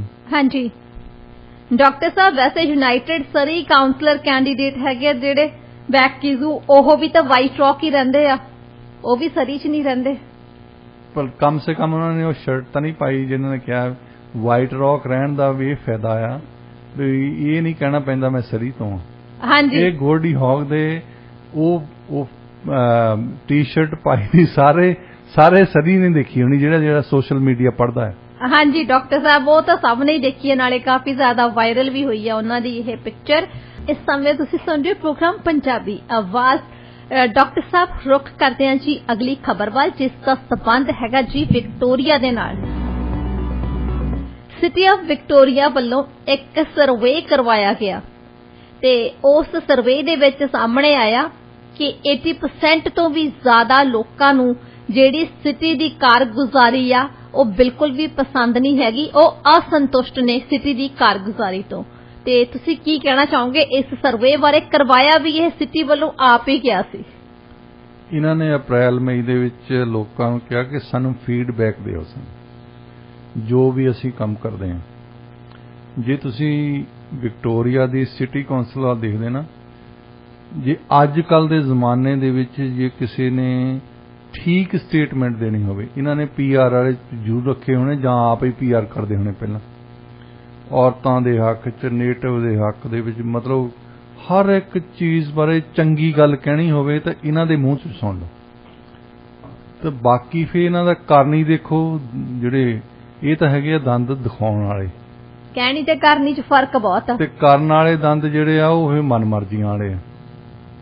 ਤੇ ਖਾਸ ਤੌਰ ਤੇ ਜਦੋਂ ਮੇਅਰ ਨੇ ਇਹ ਵੀ ਸ਼ੋਅ ਕਰਦਾ ਹੈ ਤੇ ਤੁਸੀਂ ਉਸੇ ਮੇਅਰ ਨੂੰ ਇਲੈਕਟ ਕਰੋ ਜਿਨ੍ਹਾਂ ਨੇ ਵਾਰ-ਵਾਰ ਇਲੈਕਟ ਹੋਣਾ, ਕਿਉਂਕਿ ਜਿੱਦਾਂ ਹੁਣ ਦੇਖਦੇ ਆ ਸਰੀ ਦੇ ਵਿੱਚ ਇੱਥੇ ਸਾਰੇ ਕੰਸਟਰਕਸ਼ਨ ਹੋ ਰਹੀ ਆ, ਕਿਉਂਕਿ ਮੇਅਰ ਨੇ ਦੁਬਾਰਾ ਇਲੈਕਟ ਹੋਣਾ। ਹਾਂਜੀ। ਤੇ ਉਹ ਕਮ ਸੇ ਕਮ ਉਹ ਦੁਬਾਰਾ ਇਲੈਕਸ਼ਨ ਲਈ ਉਹਨਾਂ ਨੂੰ ਆਸ ਤਾਂ ਹੈ ਨਾ, ਸੋ ਕੰਮ ਕਰਾਉਣ ਲੱਗ ਪਏ, ਭਾਵੇਂ ਲੇਟ ਕਰਾਉਣ ਲੱਗੇ ਆ। ਆਹ ਹੀ ਕੁਛ ਪਹਿਲਾਂ ਹੋਣਾ ਚਾਹੀਦਾ ਸੀ ਜਿਹੜਾ ਅੱਜ ਹੋ ਰਿਹਾ। ਹਾਂਜੀ। ਪਰ ਵਿਕਟੋਰੀਆ ਦੀ ਮੇਅਰ ਨੇ ਤਾਂ ਪਹਿਲਾਂ ਹੀ ਕਹਿਤਾ ਮੈਂ ਰਨ ਨਹੀਂ ਕਰਨਾ, ਤਾਂ ਉਹਨਾਂ ਨੂੰ ਇਹ ਵੀ ਪਰਵਾਹ ਨਹੀਂ ਵੀ ਲੋਕੀ ਮੇਰੇ ਖਿਲਾਫ ਹੈ ਜਾਂ ਹੱਕ ਦੇ ਵਿੱਚ ਆ। ਇਸ ਜਿਹੜੇ ਸਰਵੇ ਬਾਰੇ ਫੀਡਬੈਕ ਤੇ 80% ਤੋਂ ਵੱਧ ਲੋਕਾਂ ਨੇ ਕਿਹਾ ਕਿ ਜਿੱਦਾਂ ਤੁਸੀਂ ਗਵਰਨ ਕਰਦੇ ਆ ਅਸੀਂ ਉਹਨਾਂ ਸੈਟੀਸਫਾਈਡ ਨਹੀਂ। ਹਾਂਜੀ। ਤੇ ਉਹਦੇ ਬਾਰੇ ਇੰਨੇ ਬੇਸ਼ਰਮ ਹੋਏ ਆ ਕਾਉਂਸਲਰ ਸਾਰੇ, ਉਹ ਕਹ ਰਹੇ ਚਲੋ ਚੰਗੀ ਗੱਲ ਹੈ, ਲੋਕਾਂ ਦਾ ਪਤਾ ਤਾਂ ਲੱਗਾ ਨਾ ਸਾਨੂੰ। ਹਾਂਜੀ। ਮਤਲਬ ਜੇ ਮਾੜੀ ਗੱਲ ਵੀ ਸਾਡੇ ਬਾਰੇ ਕਹਿਤੀ ਹੈ ਤਾਂ ਇਹ 'ਚ ਵੀ ਸਾਨੂੰ ਕੋਈ ਗੱਲ ਨਹੀਂ ਵੀ ਇਹਨਾਂ ਦਾ ਖੋਤਾ ਹੀ ਖਰਾਬ ਮਾੜਾ ਸੀ, ਨਹੀਂ ਤਾਂ ਮੈਂ ਗੇੜਾ ਹੋਰ ਵੀ ਦੇਣ ਨੂੰ ਤਿਆਰ ਸੀ ਜੀ। ਤੇ ਉਹਨਾਂ ਨੇ ਜੇ ਉਹਨਾਂ ਦੀਆਂ ਸਟੇਟਮੈਂਟਸ ਦੇਖੀਆਂ ਜਾਣ ਤਾਂ ਹਰ ਇੱਕ ਬੰਦੇ ਬਾਰੇ ਇੰਨਾ ਨੀਵਾਂ ਹੋ ਕੇ ਬੋਲਦੇ ਆ, ਹਰ ਇੱਕ ਗੱਲ ਬਾਰੇ ਇੰਨੀ ਸਾਫ਼ ਸੁਥਰੀ ਗੱਲ ਕਰਦੇ, ਕਿਸੇ ਵੀ ਬੰਦੇ ਨੂੰ ਅਫੈਂਡ ਨਹੀਂ ਕਰਨਾ ਚਾਹੁੰਦੇ। ਇਹ ਗੱਲ ਉਹਨਾਂ ਨੇ ਜ਼ਰੂਰ ਸਿੱਖੀ ਆ, ਪਰ ਕਰਨਾ ਕੁਛ ਹੈ ਜਾਂ ਨਹੀਂ। ਬਹੁਤੇ ਲੋਕਾਂ ਨੇ ਇਹਨਾਂ ਨੂੰ ਸੁਝਾਅ ਦਿੱਤੇ ਆ ਵੀ ਤੁਸੀਂ ਜੇ ਪਹਿਲੀ ਵਾਰੀ ਤਾਂ ਗੱਲ ਤਾਂ ਜਿਹੜੇ ਕੰਮਕਾਰ ਲੋਕੀ ਕਰਦੇ ਆ, ਮੰਡੇ ਨੂੰ ਖਾਸ ਤੌਰ ਤੇ ਹੁੰਦੀਆਂ ਇਹਨਾਂ ਦੀ ਮੀਟਿੰਗ, ਜਿਹੜਾ ਕੋਈ ਕੰਮ ਤੋਂ ਹਟ ਕੇ ਆਇਆ ਉਹਨੇ ਆ ਕੇ ਰੋਟੀ ਟੁੱਕ ਵੀ ਕਰਨਾ ਹੁੰਦਾ, ਉਹਨਾਂ ਦੇ ਕੋਲ ਕਈ ਵਾਰੀ ਮੌਕਾ ਨਹੀਂ ਹੁੰਦਾ ਉੱਥੇ ਤੁਹਾਡੀ ਸਿਟੀ ਕੌਂਸਲ ਦੇ ਜਾਣ ਦਾ। ਜੇ ਤੁਸੀਂ ਬਾਕੀ ਦੇ ਕੰਮ ਆਪਣੇ ਵੀਡੀਓ ਨਾਲ ਕੈਮਰੇ ਨਾਲ ਕਰ ਲੈਂਦੇ ਆ ਤਾਂ ਸਾਡੇ ਸੁਝਾਅ ਵੀ ਲੈ ਲਿਆ ਕਰੋ। ਹਾਂਜੀ। 30 ਰეკਮੈਂਡੇਸ਼ਨਸ ਡਾਕਟਰ ਸਾਹਿਬ ਦਿੱਤੀਆਂ ਉਹਨਾਂ ਨੇ। ਉਹਨਾਂ ਨੇ ਕਿਹਾ ਵੀ ਜੇ ਇਹ ਤੁਸੀਂ ਆਪਣੀਆਂ ਮੀਟਿੰਗ ਕਰਦੇ ਰਹੇ ਆ ਪੈਂਡੈਮਿਕ ਦੇ ਵਿੱਚ ਜੀ, ਤੇ ਸਿਟੀਜ਼ਨ ਨੂੰ ਵੀ ਇਦਾਂ ਕਹਿ ਦਿਆ ਕਰੋ ਤੁਸੀਂ ਆਪਣੇ ਵੀਡੀਓ ਰਾਹੀਂ ਮੈਸੇਜ ਭੇਜ ਦਿਓ, ਤੇ ਉਹ ਸਾਨੂੰ ਜਾਣਾ ਪੈਂਦਾ ਆ, ਤੁਸੀਂ ਘਰ ਬੈਠੇ ਕਰੀ ਜਾਂਦੇ ਆ। ਪਰ ਉਹਨਾਂ ਲੋਕਾਂ ਨੂੰ ਮੇਰਾ ਖਿਆਲ ਇਹ ਨਹੀਂ ਪਤਾ, ਇਹ ਕਹਿਣ ਵਾਲੇ ਹੀ ਆ, ਕਰਨ ਵਾਲੇ ਕੁਛ ਨਹੀਂ ਹੈ। ਹਾਂਜੀ। ਵਿਕਟੋਰੀਆ ਵਾਲਿਆਂ ਨੂੰ ਖਾਸ ਤੌਰ ਤੇ ਪਤਾ ਆ ਕਿ ਕੋਈ ਵੀ ਕੰਮ ਜਿਹੜਾ ਸਿਟੀ ਹਾਲ ਦੇ ਵਿੱਚ ਹੋਣਾ ਨਹੀਂ ਹੁੰਦਾ, ਕਿਉਂਕਿ ਇਹਨਾਂ ਦਾ ਕੰਮ ਹੈ ਲਿਮਟਿਡ ਇਸ ਗੱਲ ਤੇ ਕਿ ਕਿਹੜਾ ਚੰਗਾ ਬਿਆਨ ਦੇਣਾ ਆ। ਜੇ ਇੱਕ ਕਾਉਂਸਲਰ ਨੇ ਵਧੀਆ ਗੱਲ ਕੀਤੀ ਨਾ ਕੋਈ ਨੇਟਿਵ ਹੱਕਾਂ ਬਾਰੇ, ਦੂਸਰਾ ਫਿਰ ਥਿਸੋਰਸ ਲੈ ਕੇ ਆਉਂਦਾ ਵੀ ਉਦੋਂ ਵੀ ਵਧੀਆ ਗੱਲ ਕਹਿਣੀ ਹੈ, ਤਾਂ ਕਰਨਾ ਕੁਛ ਨਹੀਂ ਇਹਨਾਂ ਨੇ। ਹਾਂਜੀ। ਵਿਕਟੋਰੀਆ ਦੀ ਕੌਂਸਲ ਦੀ ਇਹ ਵੱਡੀ ਮਤਲਬ ਉਹਨਾਂ ਦੀ ਦੇਣ ਆ ਗਵਰਨੈਂਸ ਨੂੰ ਕਿ ਸਭ ਤੋਂ ਵੱਧ ਚੰਗੀਆਂ ਗੱਲਾਂ ਕਹੋ ਤੇ ਕਰੋ ਕੁਛ ਨਾ। ਜੀ ਡਾਕਟਰ ਸਾਹਿਬ, ਜਿਹੜੇ ਹੁਣ ਸਰਵੇ ਦੇ ਵਿੱਚ ਵੀ ਇਹਨਾਂ ਨੇ ਜਦੋਂ ਸਿਟੀ ਗਵਰਨੈਂਸ ਦੀ ਗੱਲ ਕਹੀ ਤਾਂ 81% ਤੋਂ ਜ਼ਿਆਦਾ ਲੋਕੀ ਡਿਸਸੈਟੀਸਫਾਈਡ ਸੀ। ਹੁਣ ਜੇ ਐਫੀਸ਼ੀਐਂਸੀ ਦੀ ਗੱਲ ਕੀਤੀ ਤਾਂ 77% ਤੋਂ ਜ਼ਿਆਦਾ ਸੀ ਜਿਹੜੇ ਲੋਕਾਂ ਬਹੁਤ ਜ਼ਿਆਦਾ ਅਸੰਤੁਸ਼ਟ ਸੀ।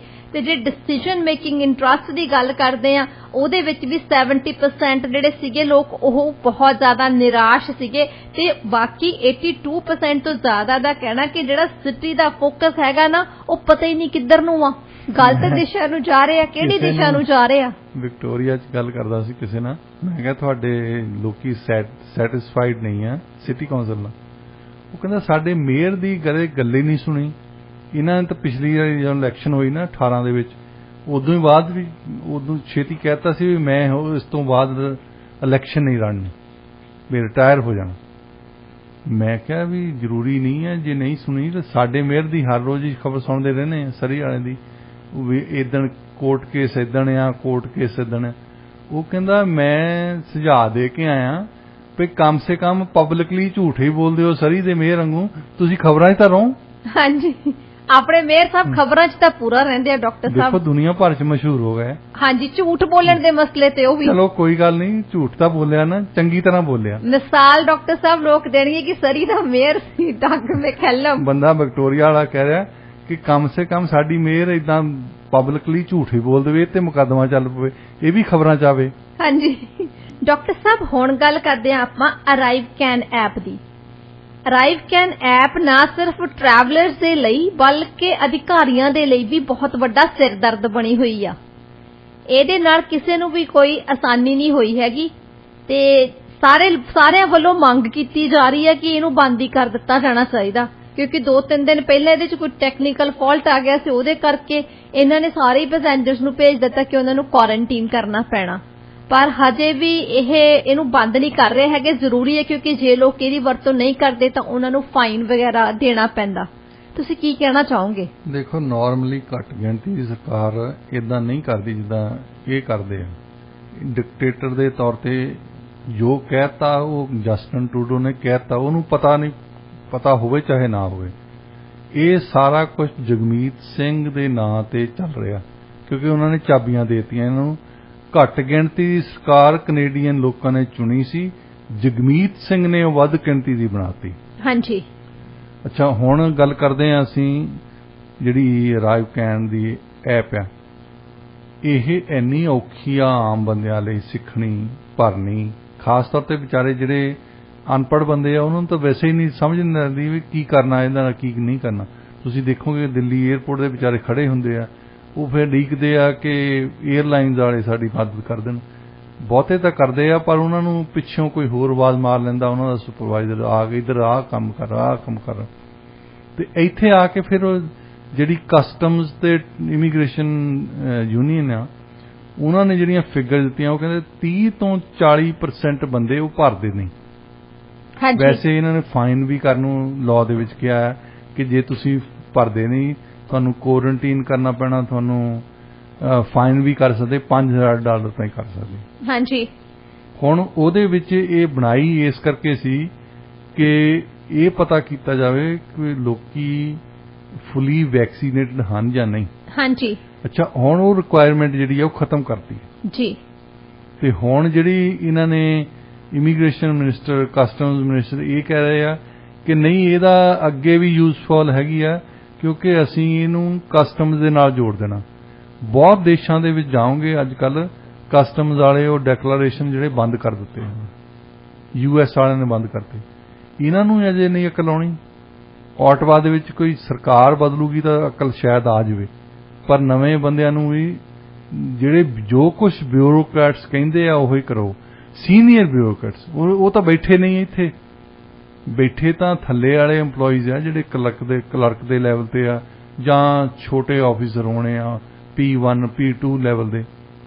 ਉਹਨਾਂ ਨੂੰ ਵਿਚਾਰਿਆਂ ਨੂੰ ਭਰਨਾ ਪੈਂਦਾ ਜਿਹੜਾ ਕੰਮ ਉਹਨਾਂ ਦਾ ਨਹੀਂ ਆ ਜੀ। ਉਹਨਾਂ ਦਾ ਕੰਮ ਹੈ ਕਿ ਅਗਲਾ ਜੇ ਕੋਈ ਆਉਂਦਾ ਆ ਉਹਨੂੰ ਉਹਦੀ ਘੋਖ ਪੜਤਾਲ ਕੀਤੀ ਜਾਵੇ, ਤਫਤੀਸ਼ ਕੀਤੀ ਜਾਵੇ ਤਾਂ ਉਹਨੂੰ ਅੱਗੇ ਤੋਰਿਆ ਜਾਵੇ। ਹੁਣ ਜੇ ਅਗਲਾ ਆ ਜਾਂਦਾ ਉਹ ਕਹਿੰਦਾ ਮੈਨੂੰ ਤਾਂ ਭਰਨੀ ਨਹੀਂ ਆਉਂਦੀ, ਹਾਂਜੀ, ਤਾਂ ਤੁਸੀਂ ਕਿੰਨਾ ਚਿਰ ਲਾਓਗੇ ਉਹਦੀ ਐਪ ਭਰਨੇ ਜੀ। ਤੇ ਫਿਰ ਉਹ ਜਿਹੜਾ ਕਿ ਉਹਦੇ ਜੌਬ ਡਿਸਕ੍ਰਿਪਸ਼ਨ ਦੇ ਵਿੱਚ ਨਹੀਂ ਹੈ। ਹਾਂਜੀ। ਯੂਨੀਅਨ ਵਾਲੇ ਇਹੀ ਗੱਲ ਕਹਿੰਦੇ ਆ ਕਿ ਇਹ ਤਾਂ ਜੌਬ ਡਿਸਕ੍ਰਿਪਸ਼ਨ ਤਾਂ ਨਹੀਂ ਕਹਿੰਦੇ, ਜਾਂ ਤਾਂ ਤੁਸੀਂ ਕਹਿ ਦਿਓ ਵੀ ਤੁਹਾਡੀ ਜੌਬ ਦਾ ਹਿੱਸਾ ਇਹ ਆ ਕਿ WhatsApp ਜਿਹੜੀ ਅਸੀਂ ਭਰਨੀ ਹੈ, ਫਿਰ ਸਾਡੇ ਤੇ ਜ਼ੋਰ ਨਾ ਪਊਗਾ ਕਿ ਜੇ ਸਾਨੂੰ ਅੱਧਾ ਘੰਟਾ ਲੱਗਦਾ, 15 ਮਿੰਟ ਲੱਗਦੇ, 10 ਮਿੰਟ ਲੱਗਦੇ, ਜੋ ਵੀ ਸਮਾਂ ਲੱਗਦਾ ਉਹਦੇ ਹਿਸਾਬ ਨਾਲ ਅਸੀਂ ਉਹਦੇ ਹਿਸਾਬ ਨਾਲ ਆਫੀਸਰ ਅਸੀਂ ਜ਼ਿਆਦਾ ਹਾਇਰ ਕਰ ਲਵਾਂਗੇ। ਪਰ ਤੁਸੀਂ ਇਹ ਵੀ ਨਹੀਂ ਕਹਿੰਦੇ, ਤੁਸੀਂ ਇਹ ਕਹਿੰਦੇ ਕਿ ਰੂੰਗੇ ਦੇ ਵਿੱਚ ਕੰਮ ਕੀਤਾ ਜਾਵੇ। ਹਾਂਜੀ। ਰੂੰਗੇ ਦੇ ਵਿੱਚ ਕਿੰਨਾ ਕੰਮ ਕਰੀ ਜਾਵਾਂ। ਚਲੋ ਕਿਤੇ ਹੋਇਆ ਤਾਂ ਫਿਰ ਕਰ ਸਕਦੇ EMPLOYEES, ਪਰ ਜੇ 30 ਤੋਂ 40% ਬੰਦੇ ਹੀ ਉਹ ਆ ਰਹੇ ਆ ਜਿਨ੍ਹਾਂ ਨੇ ਕਦੇ ਭਰੀ ਨਹੀਂ, ਉਹਨਾਂ ਦੀਆਂ ਉਹ ਅਰਾਈਵ ਕੈਨੇਡਾ ਭਰ ਰਹੇ ਆ। ਸਭ ਤੋਂ ਵਧੀਆ ਗੱਲ NDP ਦੇ MP ਨੇ ਉੱਥੇ ਗੱਲ ਕੀਤੀ ਸੀ ਇੱਕ, ਉਹ ਕਹਿੰਦਾ ਜੇ ਇਹ ਇੱਥੇ ਪਾਰਲੀਮੈਂਟ ਹੈਲਥ ਤੇ ਲਾ ਦੇਣ ਨਾ ਕਿ ਇੱਕ ਐਪ ਹੈ ਉਹ ਭਰ ਕੇ ਤੁਸੀਂ ਅੰਦਰ ਆ ਸਕਦੇ ਆ, ਜਿੰਨੇ MPs ਆ ਤਾਂ ਅੰਦਰ ਆਉਣ ਦੇਣੇ ਆ। ਕਹਿੰਦਾ ਦੂਜੇ ਦਿਨ ਹੀ ਇਹਨਾਂ ਨੇ ਹਟਾ ਦੇਣੀ ਹੈ। ਹਾਂਜੀ। ਇਹਨਾਂ ਨੂੰ ਇਹ ਨਹੀਂ ਪਤਾ ਵੀ ਲੋਕੀ ਕਿਹੜੇ ਦੁੱਖ ਸਹਿੰਦੇ ਆ। ਬਹੁਤੇ ਲੋਕਾਂ ਨੂੰ ਤਾਂ ਪਤਾ ਹੀ ਨਹੀਂ ਲੱਗਦਾ। ਲੋਕੀ ਪਰੇਸ਼ਾਨ ਬਹੁਤ ਆ ਡਾਕਟਰ ਸਾਹਿਬ। ਜੇ ਲੋਕ ਨਾ ਕਈ ਟਰਾਈ ਵੀ ਕਰਦੇ ਆ ਫਿਲ ਆਊਟ ਕਰਨ ਦੇ ਲਈ, ਬਹੁਤੇ ਲੋਕ ਤੇ ਇਨਕੰਪਲੀਟ ਛੱਡ ਦਿੰਦੇ ਆ, ਜਿਹੜਾ ਉਹ ਫਿਰ ਸਾਰਾ ਕੁਝ ਉਹਨਾਂ ਨੂੰ ਹੈਲਪ ਕਰਨੀ ਪੈਂਦੀ ਹੈ, ਅਧਿਕਾਰੀਆਂ ਨੂੰ ਅੱਗੇ ਹੈਲਪ ਕਰਨੀ ਪੈਂਦੀ ਹੈ ਉਹਨਾਂ ਦੀ। ਕਈਆਂ ਨੂੰ ਡਾਊਨਲੋਡ ਹੀ ਨਹੀਂ ਕਰਨੀ ਆਉਂਦੀ ਐਪ ਉਹ। ਹਾਂਜੀ। ਤੇ ਉਹਨੂੰ ਭਰਨਾ ਕਿੱਦਾਂ ਆ, ਉਹ ਤੇ ਫਿਰ ਅਪਲੋਡ ਕਿੱਦਾਂ ਕਰਨੇ ਡਾਕੂਮੈਂਟਸ, ਪਾਸਪੋਰਟ ਕਿੱਦਾਂ ਅਪਲੋਡ ਕਰਨਾ, ਇਹ ਮਤਲਬ ਥੋੜੀ ਜਿਹੀ ਤਾਂ ਪੜ੍ਹਾਈ ਕਰਨੀ ਚਾਹੀਦੀ ਹੈ, ਥੋੜੀ ਜਿਹੀ ਤਾਂ ਟੈਕਨੀਕਲ ਸਕਿੱਲ ਬੰਦੇ ਨੂੰ ਆਉਂਦੀ ਹੋਵੇ ਤਾਂ ਕਰ ਸਕਦਾ। ਹਾਂਜੀ। ਹੁਣ ਇਹਨਾਂ ਦੇ ਕੋਲ ਐਮਪੀਜ਼ ਦੇ ਕੋਲ ਤਾਂ ਬੰਦਾ ਸਟਾਫ ਬੈਠਾ ਹੋਣਾ ਜਿਹੜਾ ਕਰ ਦਿੰਦਾ ਹੁਣ, ਪਰ ਆਮ ਲੋਕਾਂ ਦੇ ਕੋਲ ਤਾਂ ਸਟਾਫ ਹੈ ਨਹੀਂ। ਹਾਂਜੀ। ਉਹ ਜਦੋਂ ਆਉਂਦੇ ਆ ਉਹ ਤਾਂ ਕਈਆਂ ਨੂੰ ਤਾਂ ਪਤਾ ਹੀ ਨਹੀਂ। ਵੈਸੇ ਬਹੁਤੇ ਟਰੈਵਲਰਸ ਇੱਥੇ ਆਉਂਦੇ ਆ ਜਿਨ੍ਹਾਂ ਨੂੰ ਪਤਾ ਹੀ ਨਹੀਂ ਹੈ ਅਰਾਈਵ ਕੈਨੇਡਾ ਹੈ ਕੀ। ਹਾਂਜੀ। ਉਹ ਲਿਖਿਆ ਹੁੰਦਾ ਵੈਬਸਾਈਟ ਤੇ, ਤੁਸੀਂ ਕਦੇ ਜਦੋਂ ਜਾਂਦੇ ਆ ਕਿਸੇ ਦੇਸ਼ ਨੂੰ ਸਾਰੀ ਵੈਬਸਾਈਟ ਤਾਂ ਨਹੀਂ ਸਟੱਡੀ ਕਰਕੇ ਜਾਂਦੇ। ਇਹਦਾ ਰੌਲਾ ਰੱਪਾ ਪੈ ਰਿਹਾ, ਪਰ ਜਸਟਨ ਟਰੂਡੋ ਨੇ ਕੰਨਾਂ ਦੇ ਵਿੱਚ ਰੂੰ ਦਿੱਤਾ ਆ। ਉਹ ਰੂੰ ਦਾ ਨਾਂ ਆ ਜਗਮੀਤ ਸਿੰਘ। ਜੋ ਮਨ ਮਰਜ਼ੀ ਆ ਉਹਦੀ ਕਰੀ ਜਾਂਦਾ ਹੈ। 2024 ਦੇ ਵਿੱਚ ਇਲੈਕਸ਼ਨ ਹੋਣੀ ਆ, ਉਦੋਂ ਤਾਈਂ ਉਹਨੂੰ ਕੋਈ ਫਿਕਰ ਨਹੀਂ। ਜੀ ਡਾਕਟਰ ਸਾਹਿਬ, ਸੋਸ਼ਲ ਮੀਡੀਆ ਤੇ ਵੱਡੀ ਗਿਣਤੀ 'ਚ ਲੋਕ ਵੀ ਇਹੀ ਸ਼ਿਕਾਇਤ ਕਰਦੇ ਆ ਵੀ ਇਹਨੂੰ ਹਟਾਉਣਾ ਚਾਹੀਦਾ। ਟੂਰਿਜ਼ਮ ਕੈਨੇਡਾ ਵੱਲੋਂ ਵੀ ਕਿਹਾ ਜਾ ਰਿਹਾ ਕਿ ਇਹਦਾ ਬਹੁਤ ਵੱਡਾ ਨੁਕਸਾਨ ਹੋ ਰਿਹਾ, ਸਿਰਦਰਦੀ ਹੋਈ ਹੈ ਇਹ। ਉਹ ਇਹੀ ਗੱਲ ਕਹਿੰਦੇ ਸੀ ਟੂਰਿਜ਼ਮ ਵਾਲੇ ਵੀ ਇੱਕ ਪਾਸੇ ਤਾਂ ਅਸੀਂ US ਯੂਰਪ ਦੇ ਵਿੱਚ ਐਡਾਂ ਦਿੰਨੇ ਆ ਕਿ ਤੁਸੀਂ ਆ ਕੇ ਸਾਡਾ ਦੇਸ਼ ਦੇਖੋ, ਜਦੋਂ ਉਹ ਆਉਂਦੇ ਆ ਫਿਰ ਅਸੀਂ ਮੋੜੀ ਜਾਂਦੇ ਹਾਂ ਜੀ। US ਦੇ ਵਿੱਚੋਂ ਕਈ ਬਾਰਡਰ ਤੇ ਇੱਥੇ ਬੰਦੇ ਮੁੜਦੇ ਆ ਜਿਨ੍ਹਾਂ ਦਾ ਅਰਾਈਵ ਕੈਨੇਡਾ ਭਰਿਆ ਹੀ ਨਹੀਂ। ਬਹੁਤਿਆਂ ਨੂੰ ਤਾਂ ਪਤਾ ਨਹੀਂ, ਕਈਆਂ ਨੂੰ ਫਿਰ ਭਰਨੀ ਨਹੀਂ ਆਉਂਦੀ, ਉਹ ਮੁੜ ਜਾਂਦੇ ਆ। ਅਗਲੇ ਕਹਿੰਦੇ ਵੀ ਇੱਕ ਪਾਸੇ ਸਾਨੂੰ ਐਡ ਦੇ ਕੇ ਦੱਸਣ ਲੱਗੇ ਬਿਊਟੀਫੁਲ ਬ੍ਰਿਟਿਸ਼ ਕੋਲੰਬੀਆ ਦੇਖੋ, ਦੂਜੇ ਪਾਸੇ ਸਾਨੂੰ ਇੱਥੇ ਮੋੜੀ ਜਾਂਦੇ ਆ। ਹਾਂਜੀ ਜੀ ਡਾਕਟਰ ਸਾਹਿਬ, ਵੈਸੇ ਵੀ public health agency of Canada ਦਾ ਕਹਿਣਾ ਵੀ ਹਜੇ ਅਸੀਂ ਪੈਂਡੈਮਿਕ ਤੋਂ ਪੂਰੀ ਤਰ੍ਹਾਂ ਬਾਹਰ ਨਹੀਂ ਹੋਏ, ਇਸ ਕਰਕੇ ਲੱਗਦਾ ਨਹੀਂ ਹੈਗਾ ਵੀ ਉਹ ਇਹਨੂੰ ਬੰਦ ਕਰਨਗੇ, ਪਰ ਇਹਦੇ ਨਾਲ ਲੋਕ ਬਹੁਤ ਜ਼ਿਆਦਾ ਮੁਸੀਬਤ ਦੇ ਵਿੱਚ ਹੈਗੇ ਆ। ਇਸ ਸਮੇਂ ਤੁਸੀਂ ਸੁਣ ਰਹੇ ਪ੍ਰੋਗਰਾਮ ਪੰਜਾਬੀ ਆਵਾਜ਼ ਰੇਡੀਓ ਇੰਡੀਆ KRPA 1110 AM ਤੇ। ਡਾਕਟਰ ਸਾਹਿਬ, ਹੁਣ ਗੱਲ ਕਰਦੇ ਹਾਂ ਅਲਬਰਟਾ ਦੀ। ਅਲਬਰਟਾ ਦੇ ਪ੍ਰੀਮੀਅਰ ਜੇਸਨ ਕੈਨੀ ਨੇ ਸੂਬੇ ਵਿੱਚ ਅਸਮਾਨੀ ਛੂ ਰਹੀਆਂ ਗੈਸ ਪ੍ਰਾਈਸਿਸ ਨੂੰ ਲੈ ਕੇ ਕਿਹਾ ਕਿ ਉਹ ਇਨਵੈਸਟੀਗੇਸ਼ਨ ਕਰਵਾਉਣਗੇ, ਕਿਉਂਕਿ ਫਿਊਲ ਟੈਕਸ ਖਤਮ ਹੋਣ ਤੋਂ ਬਾਅਦ ਵੀ ਲੋਕਾਂ ਨੂੰ ਗੈਸ ਦੇ ਲਈ ਜ਼ਿਆਦਾ ਪ੍ਰਾਈਸ ਦੇਣੀ ਪੈ ਰਹੀ ਆ। ਤੁਸੀਂ ਕੀ ਕਹਿਣਾ ਚਾਹੋਗੇ ਇਸ ਬਾਰੇ? ਸ਼ਰੇਆਮ ਜਿਹੜੇ ਗੈਸ ਵੇਚਣ ਵਾਲੇ ਆ ਨਾ ਕੈਨੇਡਾ ਦੇ ਵਿੱਚ, ਹਰ ਜਗ੍ਹਾ ਤੇ, ਹਰ ਸੂਬੇ ਦੇ ਵਿੱਚ, ਖਾਸ ਤੌਰ ਤੇ BC ਦੇ ਵਿੱਚ, ਕਿਉਂਕਿ ਇੱਥੇ ਦੀ ਸਰਕਾਰ ਨੇ ਨੀਂਦ ਦੀਆਂ ਗੋਲੀਆਂ ਖਾ ਕੇ ਸੁੱਤੀ ਪਈ ਹੈ। ਕਿਉਂਕਿ ਹਰ ਇੱਕ ਨੂੰ ਪਤਾ ਵੀ 24 ਤਾਈਂ ਇਲੈਕਸ਼ਨ ਹੈ ਨਹੀਂ ਇਹਨਾਂ ਨੂੰ, ਤੇ 24 ਤਾਈਂ ਕੋਈ ਹੋਰ ਇਸ਼ੂਜ਼ ਆ ਜਾਣੀਆਂ। ਇੱਥੇ ਦੇਖਿਓ ਤੁਸੀਂ, ਮੰਡੇ ਨੂੰ ਰਾਤ ਨੂੰ 12 ਵਜੇ ਜਾ ਕੇ ਉਦੋਂ ਪ੍ਰਾਈਸ ਹੋਰ ਹੁੰਦੀ ਆ, ਫਰਾਈਡੇ ਨੂੰ ਜਾ ਕੇ ਦੇਖਿਓ ਦਿਨੇ ਤਾਂ ਫਿਰ ਪ੍ਰਾਈਸ ਹੋਰ ਹੁੰਦੀ। ਹਾਂਜੀ। ਕਦੇ ਇਦਾਂ ਸੋਚਿਆ ਵੀ ਉਸ ਵੇਲੇ ਕਰੂਡ ਆਇਲ ਦੀ ਪ੍ਰਾਈਸ ਜਿਹੜੀ ਇੰਟਰਨੈਸ਼ਨਲੀ ਆ ਕੀ ਉਹ ਬਦਲ ਗਈ ਆ? ਕਰੂਡ ਆਇਲ ਦੀ ਬਦਲਦੀ ਨਹੀਂ, ਉਹਨੂੰ ਰਿਫਾਈਨ ਕਰਨ ਦੀ ਜਿਹੜੀਆਂ ਰਿਫਾਈਨਰੀਜ਼ ਕਰਦੇ ਆ ਉਹ ਨਹੀਂ ਬਦਲਦੀ। ਉਹਨਾਂ ਨੇ ਅਲਬਰਟਾ ਵਾਲਿਆਂ ਨੇ ਸੇਲਜ਼ ਟੈਕਸ ਘੱਟ ਕੀਤਾ ਕਿਉਂਕਿ ਉਸ ਵੇਲੇ ਜੇਸਨ ਕੈਨੀ ਵੀ ਪ੍ਰੋਬਲਮ ਦੇ ਵਿੱਚ ਸੀ। ਹਾਂਜੀ। ਤੇ ਸਾਡੇ ਤਾਂ ਪ੍ਰੀਮੀਅਰ ਸਾਹਿਬ ਇਹਨਾਂ ਦੀ ਸਰਵੇ ਦੇ ਹਿਸਾਬ ਨਾਲ ਠੀਕ ਚੱਲ ਰਹੀ ਹੈ ਅਜੇ ਤੱਕ। ਹਾਂਜੀ। ਸੋ ਇਸ ਕਰਕੇ ਉਹਨਾਂ ਨੂੰ ਕੋਈ ਫਿਕਰ ਨਹੀਂ। ਤੇ ਇਹ ਸਭ ਤੋਂ ਜ਼ਿਆਦਾ ਟੈਕਸ ਐਕਚੁਅਲੀ ਹੈਗਾ ਵੀ ਇੱਥੇ ਹੀ ਹੈ। ਵੈਨਕੂਵਰ ਤੇ ਵਿਕਟੋਰੀਆ ਦੇ ਬੰਦੇ ਸਭ ਤੋਂ ਜ਼ਿਆਦਾ ਟੈਕਸ, ਫਿਊਲ ਟੈਕਸ ਦਿੰਦੇ ਅਸੀਂ। ਹਾਂਜੀ।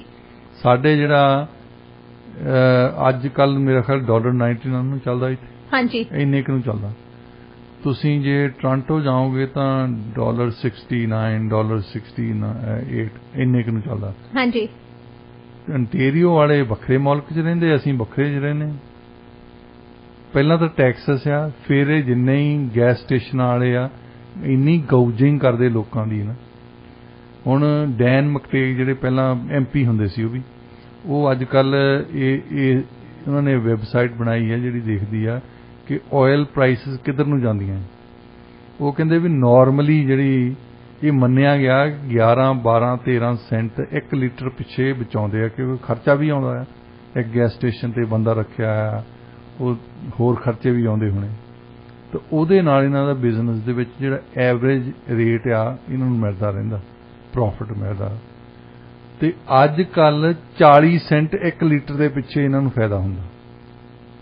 ਉਹ ਕਹਿੰਦਾ ਇਹਦਾ ਮਤਲਬ ਵੀ ਪ੍ਰਾਈਸ ਗੋਜਿੰਗ ਚੱਲਦੀ ਆ। ਹਾਂਜੀ, ਸਾਰੀਆਂ ਸਰਕਾਰਾਂ ਨੇ ਕੁੰਭ ਕਰਨ ਦੀ ਨੀਂਦ ਨਾਲ ਸੁੱਤੀਆਂ ਪਈਆਂ। ਅਲਬਰਟਾ ਵਾਲੇ ਤਾਂ ਕਰ ਰਹੇ ਆ ਕਿਉਂਕਿ ਉਹਨਾਂ ਨੂੰ ਪਤਾ ਹੈ ਵੀ ਹੁਣ ਇਲੈਕਸ਼ਨ ਹੋਣੀ ਆ, ਜਿੱਦਣ ਉਹਨਾਂ ਦੇ ਸਾਰੇ ਪੋਲ ਇਹ ਕਹਿੰਦੇ ਆ ਕਿ ਐਨਡੀਪੀ ਨੇ ਪਾਵਰ ਦੇ ਵਿੱਚ ਆ ਜਾਣਾ। ਪਰ ਅਲਬਰਟਾ ਵਾਲਿਆਂ ਨੂੰ ਐਨਡੀਪੀ ਦੀਆਂ ਵੀਡੀਓ ਇੱਥੋਂ ਦਿਖਾਉਣੀਆਂ ਚਾਹੀਦੀਆਂ ਵੀ ਵਿਕਟੋਰੀਆ ਦੇ ਵਿੱਚ ਇਹੀ ਬੈਠੇ ਆ, ਇੱਥੇ ਅਸੀਂ ਇਹਨਾਂ ਤੋਂ ਜ਼ਿਆਦਾ ਦਿੰਦੇ ਆ ਪੈਸੇ। ਹੁਣ ਕਾਂਗਰਸ ਨੂੰ ਇਹਨਾਂ ਨੇ ਬਾਈਡਨ ਸਾਹਿਬ ਨੇ ਰਿਕੁਐਸਟ ਕੀਤੀ ਸੀ ਕਿ ਤੁਸੀਂ ਜਿਹੜਾ ਫੈਡਰਲ ਟੈਕਸ ਲਾਉਣੇ ਆ ਉਹ ਖਤਮ ਕਰੋ, ਔਰ ਸਟੇਟਸ ਨੂੰ ਵੀ ਰਿਕੁਐਸਟ ਕੀਤੀ ਉਹਨਾਂ ਨੇ। ਹਾਂਜੀ, ਵਾਸ਼ਿੰਗਟਨ ਸਟੇਟ ਵਾਲਿਆਂ ਨੇ ਤਾਂ ਕਹਿਤਾ ਕਿਉਂਕਿ ਉਹਦੀ ਐਨਸਲੀ ਦੀ ਅਜੇ ਇਲੈਕਸ਼ਨ ਨਹੀਂ 2024 ਤੇ ਉਹਨਾਂ ਨੇ ਪਹਿਲਾਂ ਹੀ ਕਹਿਤਾ ਨਹੀਂ ਬਈ। ਹਾਂਜੀ, ਹਾਂ ਇਹਨਾਂ ਦੀ ਲੈਜਿਸਲੇਚਰ ਕਰ ਦੇਵੇ ਤਾਂ ਜੁਦੀ ਗੱਲ ਹੈ, ਪਰ ਉਹਨਾਂ ਨੇ ਤਾਂ ਨਾ ਕਰਤੀ। ਪਰ ਦੂਜੀ ਵੱਡੀ ਗੱਲ ਉੱਥੇ ਕੰਜ਼ਿਊਮਰ ਜਿਹੜੀ ਐਸੋਸੀਏਸ਼ਨ ਉਹਨਾਂ ਨੇ ਇਹ ਕਿਹਾ ਕਿ ਇੱਕ ਗੱਲ ਤਾਂ ਠੀਕ ਹੈ ਕਿ ਤੁਸੀਂ ਆਪਣਾ ਪ੍ਰਾਈਸ ਘੱਟ ਕਰਨੀ ਹੈ, ਤੁਸੀਂ ਆਪਣਾ ਸੇਲਸ ਟੈਕਸ ਘੱਟ ਕਰਨਾ ਹੈ ਜਾਂ ਬੰਦ ਕਰਨਾ ਹੈ, ਠੀਕ ਹੈ, ਇਹਦੇ ਨਾਲ ਰਾਹਤ ਮਿਲੂਗੀ। ਪਰ ਇਹ ਵੀ ਮੇਕ ਸ਼ੋਰ ਕਰਿਓ ਕਿ ਇਹ ਜਿਹੜੇ ਗੈਸ ਸਟੇਸ਼ਨ ਵਾਲੇ ਇਹ ਵੀ ਗਾਹਾਂ ਪਾਸ ਕਰਦੇ ਆ ਕਿ ਨਹੀਂ। ਜੇ ਤੁਸੀਂ 25 ਸੈਂਟ ਟੈਕਸ ਘੱਟ ਕਰ ਲਿਆ, ਕੀ 25 ਸੈਂਟ ਘੱਟ ਹੁੰਦੀ ਆ ਕੀਮਤ ਜਾਂ ਨਹੀਂ? ਫਿਰ ਇਹ ਗੈਸ ਸਟੇਸ਼ਨ ਵਾਲਿਆਂ ਨੂੰ ਇਹਦਾ ਫਾਇਦਾ ਹੋ ਜਾਂਦਾ, ਚੱਲ 25 ਸੈਂਟ ਉਹਨਾਂ ਨੇ ਘੱਟ ਕੀਤੀ ਆ ਤਾਂ ਅਸੀਂ 12 ਸੈਂਟ ਹੀ ਕਰਾਂਗੇ, 13 ਸੈਂਟ ਜੇਬ 'ਚ ਪਾਉਣੇ। ਹਾਂਜੀ, ਇਸ ਤਰੀਕੇ ਦੇ ਨਾਲ ਗੌਜਿੰਗ ਕਰਦੇ ਆ। ਅਜੇ ਤਾਈਂ ਜੇ ਗੈਸ ਸਟੇਸ਼ਨਾਂ ਦੇ ਖਿਲਾਫ ਐਕਟ ਕੌਣ ਕਰੂਗਾ? ਕਿਉਂਕਿ ਇਹਨਾਂ ਨੇ ਪੈਸੇ ਦੇਣੇ ਹੁੰਦੇ ਆ ਜਦੋਂ ਇਲੈਕਸ਼ਨ ਹੁੰਦੀ ਹੈ। ਐਮਐਲਏ ਦੀ ਝੋਲੀ ਕੌਣ ਭਰਦਾ ਹੈ? ਬਿਜ਼ਨਸ ਵਾਲੇ ਭਰਦੇ ਆ। ਜੀ ਜੀ, ਆਮ ਬੰਦਾ ਰੌਲਾ ਤਾਂ ਪਾਉਂਦਾ ਹੈ। ਜੇ $10 $15 ਦੇਣ ਲੱਗ ਪੈਣ ਤਾਂ ਫਿਰ ਇਹਨਾਂ ਨੂੰ ਪੋਲੀਟੀਸ਼ੀਅਨਸ ਨੂੰ ਡਿਪੈਂਡ ਨਾ ਹੋਣਾ ਪਵੇ। ਹਮੇਸ਼ਾ ਹੀ ਬਿਜ਼ਨਸ ਦੇ ਹਿੱਤ ਪੂਰਦੇ ਆ, ਇਸ ਕਰਕੇ ਕਿ ਪੈਸੇ ਇਹਨਾਂ ਨੂੰ ਮਿਲਦੇ ਹੀ ਉਹਨਾਂ ਦੇ ਕੋਲੋਂ। ਬਹੁਤ ਵੱਡੇ ਬਿਜ਼ਨਸ ਦੇ ਤਾਂ ਕਰਦੇ ਆ ਕਿ ਜਿੱਦਣ ਮੈਂ ਹਰਿਆ ਇੱਥੋਂ ਐਮਐਲਏ ਦੀ ਇਲੈਕਸ਼ਨ ਜਾਂ ਐਮਪੀ ਦੀ ਜਾਂ ਮਿਨਿਸਟਰ ਦੀ, ਤੇ ਇਹ ਸਾਨੂੰ ਜੌਬ ਦੇ ਦੇਣਗੇ। ਇਸ ਹੱਦ ਤਾਈਂ ਸਿਰਫ ਜਾਂਦੀ ਹੈ ਇਹਨਾਂ ਦੀ ਇਲੈਕਟਡ ਅਫੀਸ਼ੀਅਲ ਦੀ ਗੱਲ। ਜੀ ਡਾਕਟਰ ਸਾਹਿਬ, ਬਿਲਕੁਲ ਤੁਸੀਂ ਸਹੀ ਕਿਹਾ। ਤੇ ਦੇਖੋ ਹੁਣ ਇਹਨਾਂ ਨੇ ਇਨਵੈਸਟੀਗੇਸ਼ਨ ਦੇ ਲਈ ਤਾਂ ਕਹਿ ਦਿੱਤਾ ਕਿ ਆਉਣ ਵਾਲੇ ਦਿਨਾਂ ਦੇ ਵਿੱਚ ਇਸ ਇਨਵੈਸਟੀਗੇਸ਼ਨ ਦਾ ਕੋਈ ਰਿਜ਼ਲਟ ਨਿਕਲਦਾ ਕਿ ਨਹੀਂ ਨਿਕਲਦਾ। ਉੱਥੇ ਕਰਨਗੇ ਉਹ, ਕਿਉਂਕਿ ਇੱਕ ਤਾਂ ਉਹ ਜੇਸਨ ਕੈਨੀ ਨੇ ਚੱਲ ਜਾਣਾ, ਉਹਨਾਂ ਦੀ ਲੀਡਰਸ਼ਿਪ ਖਤਮ ਹੋ ਗਈ ਹੈ। ਦੂਸਰੇ ਪਾਸੇ ਉਹਨਾਂ ਦੀ ਪਾਰਟੀ ਨੂੰ ਫਿਕਰ ਪਿਆ ਹੈ ਅਸੀਂ ਇਲੈਕਸ਼ਨ ਨਾ ਹਾਰ ਜਾਈਏ, ਸੋ ਉਹਨਾਂ ਤੇ ਪ੍ਰੈਸ਼ਰ ਪਿਆ ਆ। ਇੱਥੇ ਪ੍ਰੈਸ਼ਰ ਪਊਗਾ 2 ਸਾਲ ਬਾਅਦ, 24 ਤਾਈਂ ਪਊਗਾ, ਉਦੋਂ ਇਹਨਾਂ ਦੀ ਨੀਂਦ ਖੁੱਲਣੀ। ਹਾਂਜੀ ਡਾਕਟਰ ਸਾਹਿਬ, ਬਿਲਕੁਲ ਤੁਸੀਂ ਸਹੀ ਕਿਹਾ। ਵੋਟਾਂ ਦੇ ਨੇੜੇ ਜਾ ਕੇ ਹੀ ਇਹਨਾਂ ਦੀ ਨੀਂਦ ਖੁੱਲਦੀ, ਉਹਨਾਂ ਟਾਈਮ ਤੇ ਕੁੰਭ ਕਰਨ ਦੀ ਨੀਂਦ ਸੌਂ ਜਾਂਦੇ ਆ। ਡਾਕਟਰ ਸਾਹਿਬ, ਆਪਾਂ ਗੱਲ ਕਰਦੇ ਆ ਹੁਣ ਐਨਡੀਪੀ ਤੇ ਲਿਬਰਲਸ ਦੀ ਜਿਹੜੀ ਮੈਰਿਜ ਆਫ ਕਨਵੀਨੀਅੰਸ ਆਪਾਂ ਕਹਿ ਦਿੰਦੇ ਆ ਵੀ ਹੋਈ ਆ, ਉਹਦੇ ਬਾਰੇ ਚ ਦੇਖੋ ਇੰਨਾ ਇੰਟਰਸਟਿੰਗ ਤਾਂ ਜਿਹੜੇ ਆਪਾਂ ਆਹ ਸ਼ੋਜ਼ ਦੇਖਦੇ ਆ, ਡਰਾਮਾਸ ਦੇਖਦੇ ਆ, ਇੰਨੇ ਇੰਟਰਸਟਿੰਗ ਇਹ ਵੀ ਨਹੀਂ ਹੋਣੇ ਜਿੰਨਾ ਜਿਹੜੀ ਇੰਟਰਸਟਿੰਗ ਇਹ ਡੀਲ ਹੈਗੀ ਆ ਜਿਹੜੀ ਜਗਮੀਤ ਸਿੰਘ ਵੱਲੋਂ ਜਸਟਿਨ ਟਰੂਡੋ ਉਹਨਾਂ ਦੇ ਨਾਲ ਕੀਤੀ ਗਈ ਹੈ। ਇਹ ਆ, ਇੱਕ ਪਾਸੇ ਤਾਂ ਜਗਮੀਤ ਸਿੰਘ ਉਹਨਾਂ ਵੱਲੋਂ ਦਾਅਵਾ ਕੀਤਾ ਜਾਂਦਾ ਕਿ ਉਹ 2025 ਤੱਕ ਟਰੂਡੋ ਸਰਕਾਰ ਦਾ ਪੂਰਾ ਸਾਥ ਦੇਣਗੇ, ਤੇ ਦੂਸਰੇ ਪਾਸੇ ਹਰ ਦਿਨ ਉਹ ਟਵੀਟ ਇਹੋ ਜਿਹੇ ਕਰਦੇ ਜਿਹੜੇ ਉਹਨਾਂ ਦੇ ਅਗੇਂਸਟ ਜਾਂਦੇ ਆ। ਇੱਕ ਪਾਸੇ ਤਾਂ ਉਹ ਉਹਨਾਂ ਦੇ ਨਾਲ ਮੀਟਿੰਗਸ ਕਰਦੇ ਆ, ਡਿਨਰ ਕਰਦੇ ਆ, ਹੱਸਦੇ ਖੇਡਦੇ ਆ, ਮौज ਮਸਤੀ, ਤੇ ਦੂਜੇ ਪਾਸੇ ਸ਼ਾਮ ਨੂੰ ਜਾ ਕੇ ਜਾਂ ਮਾਰਨਿੰਗ ਦੇ ਵਿੱਚ ਜਿਹੜਾ ਟਵੀਟ ਕਰਦੇ ਉਹ ਬਿਲਕੁਲ ਅਗੇਂਸਟ ਹੁੰਦਾ। ਤੁਸੀਂ ਕੀ ਕਹਿਣਾ ਚਾਹੋਗੇ ਇਸ ਸਾਰੇ ਬਾਰੇ? ਜਸਟਿਨ ਟਰੂਡੋ ਨੂੰ ਚੰਗੀ ਵੋਟੀ ਮਿਲੀ ਆ ਕਿ ਟਵੀਟ ਕਰਨ ਜੋਗੀ ਆ ਉਹ ਜਗਮੀਤ ਸਿੰਘ। ਜਿਹੜਾ ਬੰਦਾ ਪੱਤਰਕਾਰ ਉੱਥੇ ਗੱਲ ਕਰਦੇ ਆ ਹਿੱਲ ਪਾਰਲੀਮੈਂਟ ਹਿੱਲ ਤੇ, ਉਹ ਕਹਿੰਦੇ ਕਿ ਹਰ ਰੋਜ਼ ਇਹਦੀ ਟਵੀਟ ਆਉਂਦੀ ਆ ਕਿ ਜਸਟਿਨ ਟਰੂਡੋ ਆਹ ਗਲਤ ਕਰ ਰਿਹਾ, ਆਹ ਗਲਤ ਕਰ ਰਿਹਾ। ਉਹ ਕਹਿੰਦੇ ਵੀ ਜੇ ਤੇਰੀ ਪਾਰਟੀ ਉਹਨਾਂ ਤੋਂ ਸਪੋਰਟ ਲੈ ਲਵੇ ਤਾਂ ਫੇਰ ਸਰਕਾਰ ਗਿਰ ਜਾਣੀ ਹੈ। ਹਾਂਜੀ, ਜੇ ਇਹ ਗਲਤ ਹੀ ਕਰ ਰਿਹਾ ਸਭ ਕੁਝ ਤਾਂ ਫੇਰ ਆਪਣੀ ਸਪੋਰਟ ਵਾਪਸ ਲੈ ਲਓ ਜੀ।